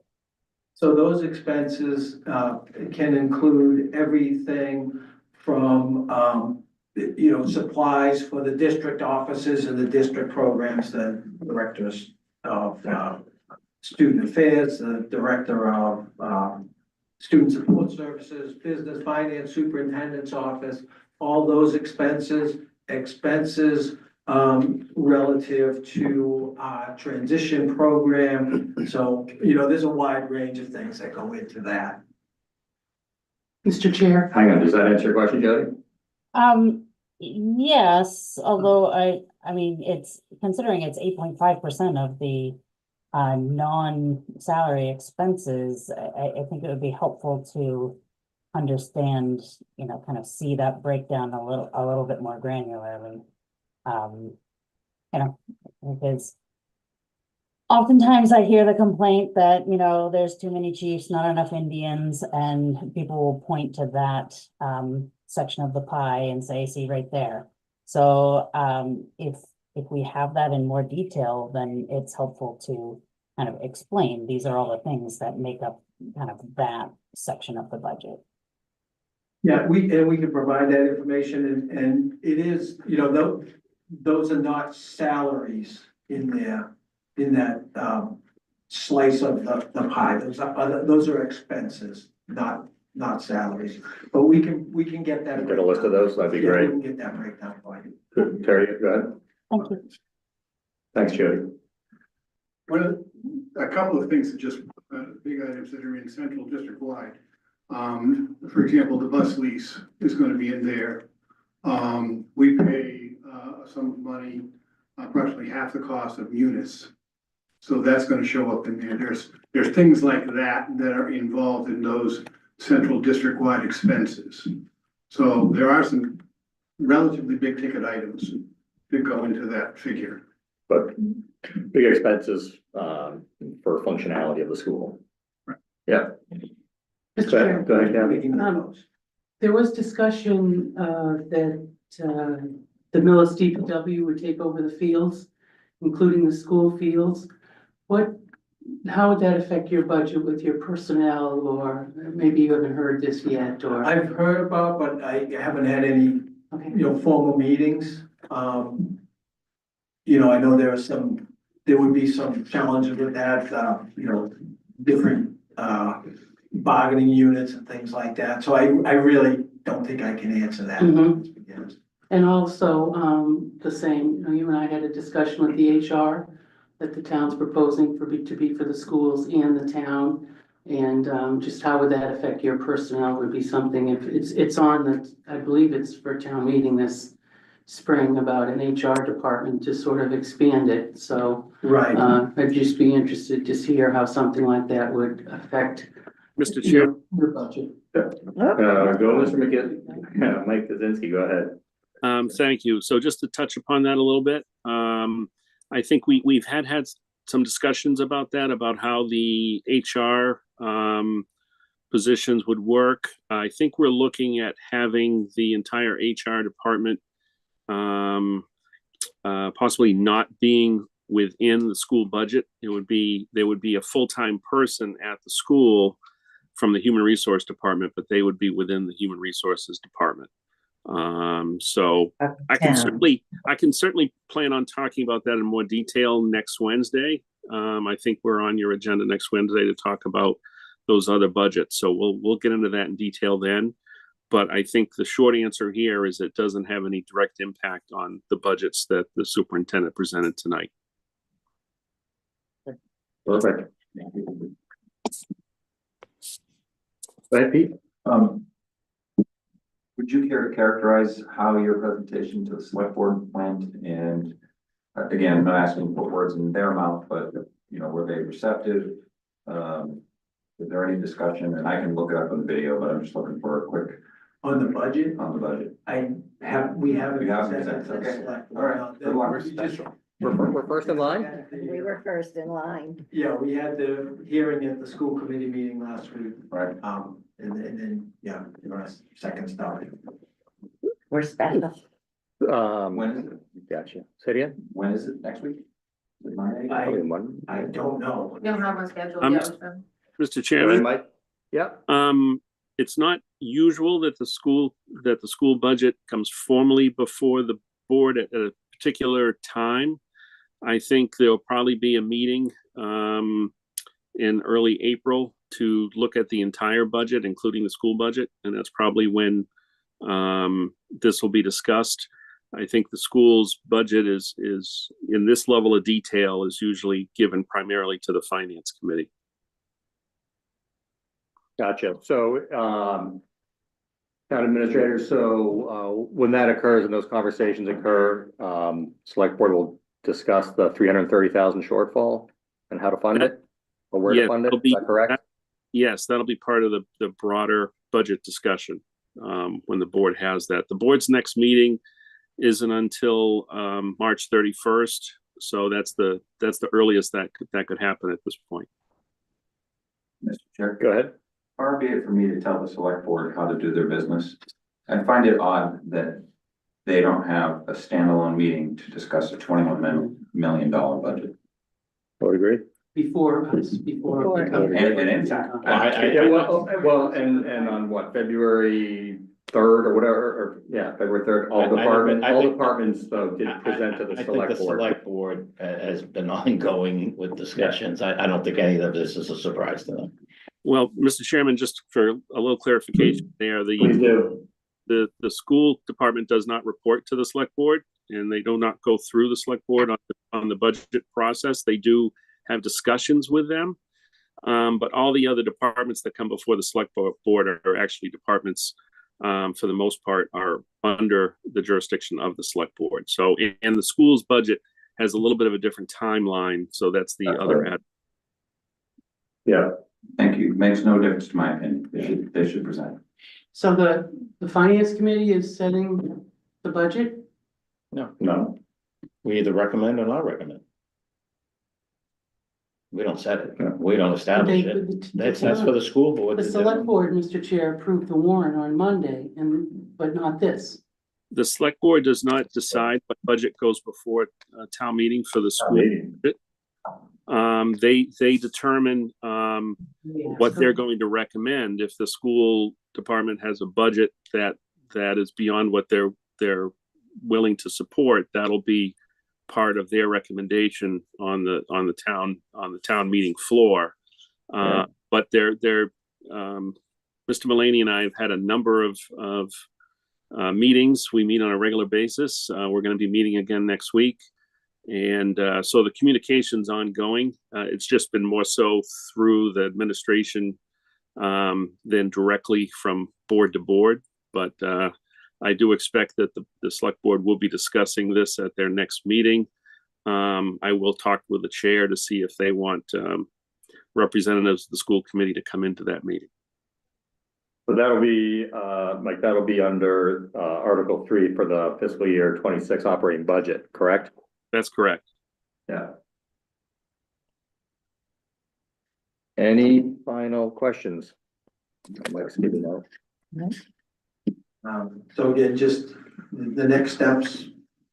Continue looking at those variables, continue, making adjustments. May 5th, we have town meeting, and then in June, the school committee would approve the recast budget at the amount that was approved at the town meeting. Go ahead, Mike. Just say I'm glad to see the superintendent here this year, really presenting the budget. And you've done a very thorough job in presenting everything that I think we could ask. We'll look at it obviously, but I don't think there's any questions I have. I think you've answered all of them. I'll add something. I agree. It's we've been at this for an hour and 45 minutes or so, and appreciate you going in depth in each part, because that helps us understand and helps us articulate the story to the voters that are out there, as well as if they watch the videos online. Going forward, and I'm not trying to pontificate here, but if the state gets less and less and more as it comes down, is it just a death spiral going forward? Or does the school need to restructure? And I'm not trying to open this up for another hour discussion, but I just kind of, what are the future thoughts? Yeah.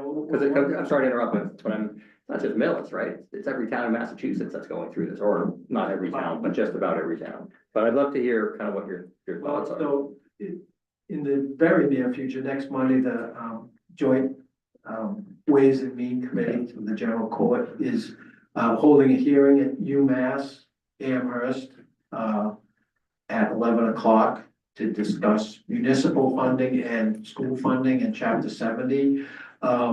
And the formulas that I use to calculate what a town can pay and what a school's budget target should be, they're antiquated. They don't work for a majority of the communities. And there seems to be, we seem to be at the tipping point where, I think Millis is going to send representatives to this meeting out at UMass Amherst. I'm planning on attending as well. We filed testimony, we've sent things to our state legislators.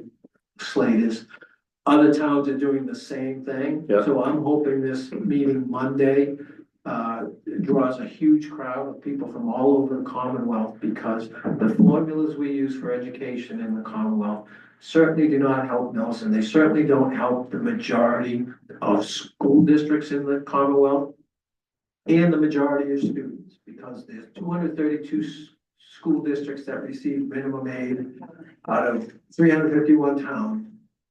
So 2/3 are receiving minimum aid, and those 2/3 of the school districts account for more than 50% of the students in the Commonwealth. So, you know, the way things are funded now are not appropriate, and that's weak kids. I'm just gonna say Go ahead. something that, and it's basically shame on our state for not taking care of the students, the children that are our future. Basically, that's what it comes down to. We're not taking care of, they're not being taken care of, and they're the people, I mean, other countries I know, their education is so important. And it seems to me that and it may be the United States, but I know here in Millis and Massachusetts, it's Yep. it's not serious. It's not taken seriously at all. And it's very sad. Is a leader in education, but you know, these formulas are antiquated. Yeah. You know, when they were first implemented, you know, they served the purpose, but. They should be revisited every 5 years. Revisited. Do it anymore. You know, we all know the constraints of Proposition 2.5 and all that impact. So, you know, it is very challenging. The last 3 budget years have been extremely tough, yeah.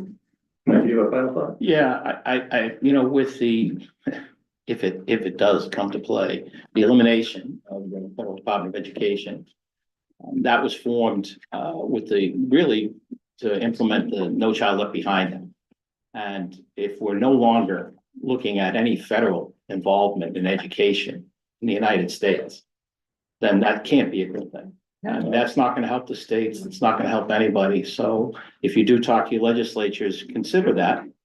In terms of, you know, what's gonna happen to local schools, we may not get a lot of federal money, but there's a lot of money that comes to the state that eventually makes its way to us. And if that money all dries up, it's not coming to us anymore either, so. I appreciate everybody's time. Thank you very much. And energy and information Thank tonight. you very much. Thank you very much. Very thorough. We can communicate and get those questions that we outlined Yeah, tonight. so, How many budgets have you presented? here's, this is my 5th year, so I started December of. Right, and you said this 2020. year. Well, the CEO was here. Sometimes we've had it from the board itself, but it's nice to see the CEO discuss the budget of the organization. So. Yeah. Yeah. All right, folks, have a good night. Thank you. Appreciate it again. Are you doing a carpool on Monday? Use one of the vans. Need a driver. Stretch. All right. Thank you. Chair, Yes, can Ken. I just make sure that if the HR is approved and the fields, you have 2 new DPW directors, how that affects the school budget, maybe in a positive way with the fields leaving. Yeah. Or, something. yeah, for we the could talk about that HR, during the because I know article. There's a couple of staff that do HR there, and if it's going under, Mhm. just make sure you don't, We cover that. in, Just to make one point too, before anybody got here, Yeah. Dr. Kaczynski was saying he's unwell. So if we could maybe move it along for him, I'm sure he's not feeling too good either. well, I'm still asking on something. No. Yeah, so let's keep moving. Preliminary. John Stedman, Conservation Commission. Thanks, guys. Thank you. We're gonna postpone meeting minute approvals. Joyce, do you have anything for COA for liaison updates? Capital planning is meeting tomorrow to review the report, and then on the 29th, and the next one, 26th, Jonathan Berry will be here to present, and those are all the capital requests that comes up to the 480,000 roughly. Does the town do the school capital request as well? Um, We do. yes, we don't rank it, Okay, But we did include it in our conversation. In fact, Vertex and Tape Architecture came out and gave the exact same presentation that the SBC had to the capital planning, which was great. It was down at the room down there, and Jonathan has outlined that, and we're going to be commenting that and putting our input in it tomorrow, because it is going to be, there's a few things to think about. One, this is the biggest request in history, and two, how does that impact the town for 30 years out from now? So that's kind of discussion, and that's why it's included in the write-up for the FinCom report of the CPC. There was a meeting today of the middle school building committee. They're looking at holding a forum at the school, high school, roughly right now, May 1st. Putting together information, packets and so forth, of information. Not up, they can't be a proponent of anything, but they are putting together the information that would be necessary. So let's look forward to seeing that as well. and Mr. Chair, on the Yeah. CPC, the other CPC. Yeah, go ahead. People might have heard or seen at the Oak Grove Farmhouse. Springtown meeting, the CPC funds gave $50,000 for a new roof and some work, and they're starting on that. Oh, fantastic. So then it would be, I don't think, they didn't tell me today it was, but Okay. a tenant will come in then, be Great. available for, Is that right? They did it in like one day. yeah. I go by there every once in a while, but I must have missed Well, it's the it. back of it. All right, old business, new business. I want to talk about a couple things here. I'm gonna slide in articles here. If we can maybe just do some assigning real quick. Do we still have Mr. Kuzinski? Yeah, Mike, you're still here, right? I am, Mr. Chairman. Are you hanging in there? Can you hang in a couple more minutes? I most certainly will. Okay. And the NyQuil. You're probably a half a bottle of NyQuil down, but we'll get you before you start talking loopy. You said you wanted to talk about the warrant, possibly the articles a little bit, so I turn it over to you, and you can pick up where you wanted to say something. Thank you, Mr. Chairman. I'll go through rather briefly considering the hour, but certainly I'd be happy to answer any questions that the committee has on any particular article. So the list of the draft of draft warrant you have with the articles was fully reviewed by the select board at their meeting on Monday, and they did ultimately vote to include those articles that are listed there, even though some of them obviously need some work. Their intent is to have those articles included in the warrant. The first 7 articles are the standard articles that we usually have in our town meetings.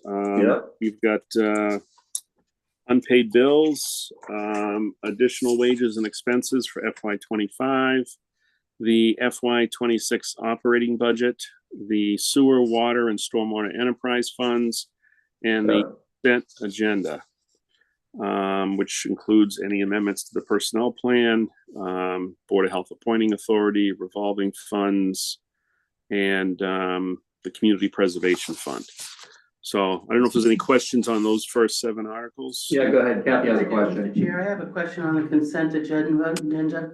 I'm just hearing from people that the amendments to the personnel plan may have discussion. So I'm wondering if the select board has thought to pull that aside. They'll take a look at that. They'll certainly You can break it into 2 different articles. Separate the personnel plan from a consent article. Okay. Yeah, they'll certainly take a look at that, and again, they'll be discussing that on their meeting of the 31st. So that'll be part of that discussion on if they want to change how they address that particular item. So Article 8 is the capital items. Yep, I'll take that if that's okay with everybody. And we can go through the list later. And so there's currently 7 items that the capital planning committee has reviewed. And the CPC is going to be presenting their report to the select board at their next meeting on March 31st. And then the board will decide, how many of those will go forward, after that. Yeah, I think, right, 31st for the select board and then the 26th for FinCom. Yeah. I think John is presenting to us next week. Yes, he's Right. presenting you first and then coming to the select board on the 31st. Yeah. Then the next item is for the authorization of the lease of 2 new police cruisers. The funding for that is actually in the police department's operational budget, so this actually isn't a money article, it's just a borrowing authorization article. Article 10 is to propose the consideration of a special act to establish a means-tested senior citizen property tax exemption for school building construction projects. Just to touch upon that briefly, the town of Hopkinton last year pursued a special act for that, and they were successful in getting that approved. So the select board feels that's worthy of a detailed discussion and consideration, especially considering the fact that we have the largest project in the town's history coming up this fall, and it is a school building project. So they've had discussion on that, and at this point, they certainly seem supportive of that staying on the warrant. The next article, Article 11, is to consider a special act to change the position of the town clerk from elected to appointed. And I believe the select board's approach here would be to have the town meeting article, to have a local ballot question. And if both of those come back in the affirmative, they would petition the state legislature to make a change, which would probably take about a year. How long generally these special acts take to go through the legislature. So, and again, I could certainly go into that in more detail down the road. The next item, Article 12, is to establish tri-board meetings. This was a recommendation from the financial management review done by the Division of Local Services to change our bylaws to add that in as a permanent committee, formal committee of the town made up of the select board, the school committee, and the finance committee and recommend that they meet at least 4 times a year, roughly quarterly. So just to interrupt, so this would make it more mandatory versus optional? Well, it would make it so it's a legal, formal committee that is made up of the members of those 3 bodies. This is actually not that uncommon. There are a lot of other communities that have taken this approach, especially communities that have run into difficult financial situations to try to address those before they get too close to their town meetings, to be able to exchange information and work on budget strategies for the upcoming fiscal year. I mean, that's the main driver of it, but certainly other areas for cooperation and collaboration between all the departments is also another driver there.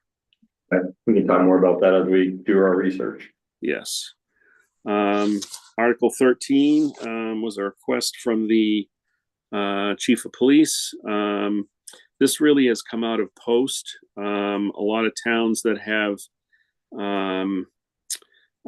police officers or retired police officers that mainly just work for the town in the role of a detail officer, to be classified as traffic constables. It really has to do with the post regulations and how those are properly applied. So I do expect some additional information to be forthcoming from us and the chief in the next few weeks on that. Article 14. I'm sorry. Yep. Keep going. Article 14 is the sale of town-owned land. I think on the town's website, we do have a map and a list of different town-owned properties. We've been going through those properties to see which ones would be appropriate for disposal and sale, to see if we could put them back on the town's tax rolls. I know the fall town meeting approved 2 two different parcels. And we're moving forward with the process of disposing of those now. The board just approved that last week, and we'll be sending that out to bid over the next month. But these are all the other town parcels that at this point we've determined that no longer have a useful purpose for the town and should be considered surplus and disposed of. And we'll have that list for you. Maybe not by your meeting next week, but the week after we'll have that list. Mr. Chair, Go ahead. I'd just like to, there's been two presenters, both the school tonight and the fire chief, that mentioned Cassidy Field as a sale to the Commonwealth, I believe, for senior housing. And that hasn't been discussed at a select board meeting, so I'm just curious how other departments know to put this on their budget requests. And unless, This that particular item is not connected with this at all. So that piece of land would not be connected to this article. Okay, thank you, Mr. Okay. Kaczynski. Yeah, these are just those surplus pieces. This Yes, isn't yeah, town owned. yes. These Town are paid $1 mostly- million on, you're giving No, it these away. are like the No, landlocked. right. These are mostly parcels that are, 2 or 3 acres or less. And many of them are landlocked. They might only have any value to abutters. Some of them might have some wetland on them. So their value as far as what the town could get for them is maybe limited, but we don't see any purpose for the town to hang on to them if there are abutters that are interested in acquiring them. Thank you. Okay, thank you. The next two are zoning bylaws. The first one listed is to amend the special flood hazard district and zoning map. FEMA updated their zoning maps recently, and we do have to come into compliance with that. I'm not the expert in that area, so if you want to delve into that deeper, I can certainly have Mr. Weiss, and we can ask folks from the planning board to come and meet with the finance committee if you'd like to meet with them. I'll put that down as a possibility. Okay. FEMA's rules. Yeah. And the next one, Mr. Chairman, is for amending the zoning bylaw in regards to accessory dwelling units. This is directly in response to the MBTA zoning law. And those requirements, we're trying to button up. The change in the law has basically opened up a whole new area of available zoning for people to build. And we feel we need to button up our bylaws to put some reasonable restrictions on that to the extent that's allowed by state law. Well, if I could also point out, so there was a affordable housing bill that was passed and signed by the governor. And most towns had rules associated with accessory dwelling units, so-called in-law apartments. Most of the towns, and I don't know about Millis, but most of the towns had a restriction. It could only be a family member and so forth. Attached also. And attached. The new rules now would allow for detached buildings. They could be rented to anybody. That's no longer a requirement for it to be a family member. So I think that, it makes sense that we now look at our zoning bylaws to both come into compliance with the state rules. Yeah. But also, as Mike said, take a look at it further. 900 square feet. 900 or half the If value.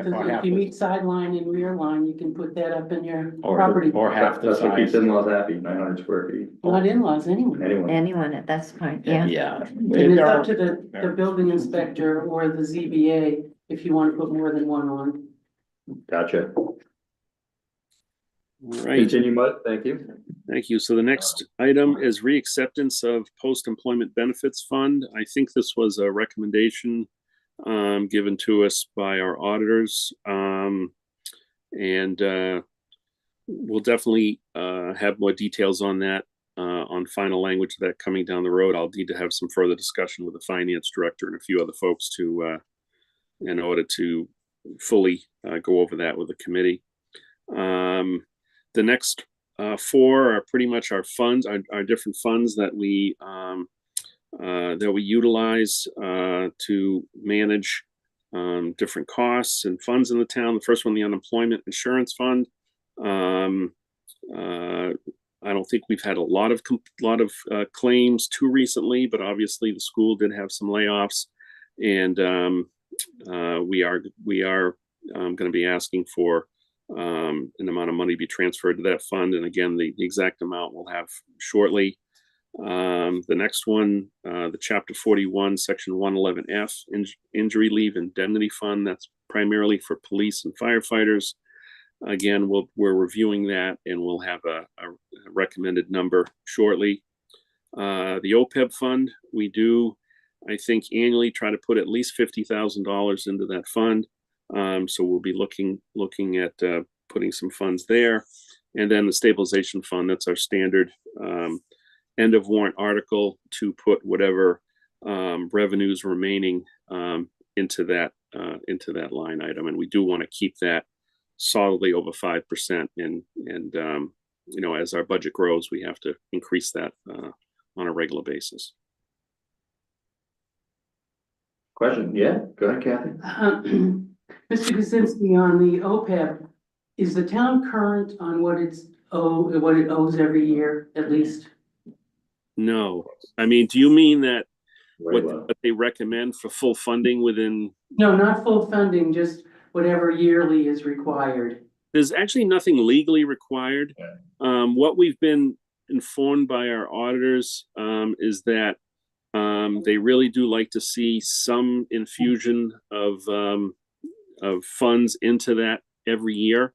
And that varies based upon the financial health of the different communities, what they can put in there. Some communities, there's a few communities that are near fully funded. That's a rarity. Most communities put in, depending on the size of the community, 50 to 1,000 to 200,000 a year. And I think that the general plan among many towns and other town administrators and managers I've talked to is that once the county retirement pension system is fully funded, that the funds we currently use for that, we can look at transferring those funds into OPEB at that point, which is a significant amount of money we currently put in the pension fund. So it's been a struggle for most communities under the strain of Prop 2.5 to find a lot of additional money to put into the OPEB, but we've managed to put at least some amount in it every year for, I think, at least 6 or 7 years. And finally, Mr. Kaczynski, how are you feeling the effect of the 11% increase in the insurance? Well, it's I mean, we'll have the exact numbers very soon for you on that, but it's significant, And also looking at roughly 11% increase in our pension assessment from Norfolk County. So that those are big hits. Yeah. Thank you, those Mike. are things generally beyond our control, though. Unfortunately, correct. Yeah. We can trim around the edges, but in large part we just have to try to work with the county. We've tried to have discussions with the county about trying to spread those impacts out.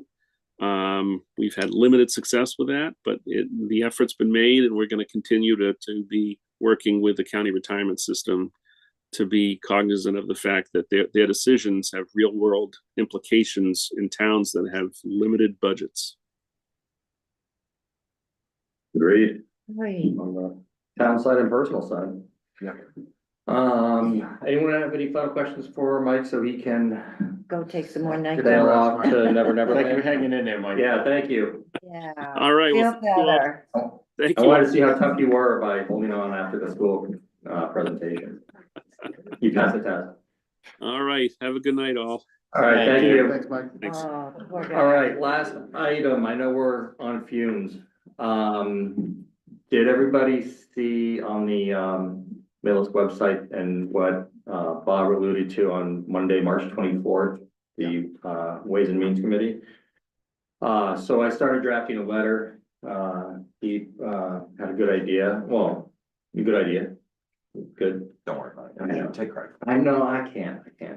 But, I think it'd be great to put a letter together and send it off to our, legislators, and I can pass it around to everybody, and if anybody wants to add any input, I'm all for that. I'm not, It'll be a letter as a committee. yeah, That's fantastic. You can write yourself too, as Oh, a. I've already had, but Yeah, it's great. I mean, It's wonderful. Good idea. I got a one pager here already, so, once I polish it up a little bit more, I'll send it on to everybody, and Perfect. if people wanna add, feel free, and let's make it a joint effort, and then we can send away. Thank you, John. You bet. Nice idea from both of you. Thanks. I'm an idea guy, he's an expert. I'm an implementer. All right. We've been promoted to Idea Pete. Yeah. Idea, Pete. Motion to adjourn? Oh, hang on. However, Yeah. there was a Yes. condition in the idea, and that I'm not sure that unless we vote on it, you can issue a letter from the committee. I don't know. I don't know the answer to that, but I think it would be prudent I'll find out. to. Well, vote why on don't it. we vote And on I Say it? again? don't know- and I don't know that you have time to do that if this thing's on the 24th. Can we vote to authorize? You the can chair to send it sign afterwards. on behalf Yeah, I think it's just sending it in. Yeah. Can we? So what happens, so I attended the select board meeting on Monday, some school members, some select members. Others, whoever wants to attend this. Right. They can, so it's open. I will be, doing college tours, so I won't be around for it. But Is this one of is, the tours at UMass? no, unfortunately, otherwise I would, yeah, so, Bring the family. yeah. But feel free, if you guys got bandwidth and time in your schedule, feel free.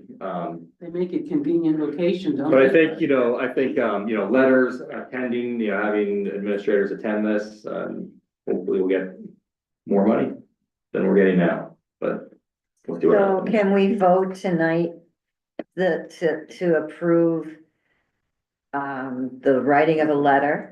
Authorize the chair to write. Authorize the chair to write a letter on behalf of the members of the finance committee. Second. Thank you. There's been a motion seconded for the chair of the finance committee to write a letter to the Massachusetts Ways and Means Committee, or excuse me, to our legislators regarding chapter 70 funding and state aid to Millis discussion. All those in favor say aye. Aye. Aye. Same, said aye. Jody says I aye. said I. That's an aye, okay, Jody. All right, it passes. I will work on that and keep everyone in the loop and make sure we do that, so we're not violating anything to get a letter out. Great. That's all I have. Any other? We good? No, I Motion to move that we adjourn. adjourn. Seconds. Second motion and the second to adjourn, all those in favor? Aye. Aye. All right, Jody, we got you. Have a good night. Thank you, everybody. Oh, you're not going to assign these tonight? I thought you were Oh, going to yeah. tonight. We'll do it next week, I know. Okay. I'm not gonna be here on the second, so I was trying to get some of the. That's fine. See, you guys threw my game off a little. Yeah. What? Who threw your name up? You guys did. Why? We're just rushing to get up. I know. Thank you. Maybe we'll just check, just confirm with Mike that there's gonna be no issue with the committee sending a letter. I know that, some committees are barred from proposing or proposing. Yeah, versus like a school committee or other committee. My little Zoom. It might be like that. I mean, we My can spring certainly break. talk about the issues. that we exciting. see. Yeah, I said, Okay. I was given. As long as we're not a problem. I'm gonna go to Maybe- Cancun.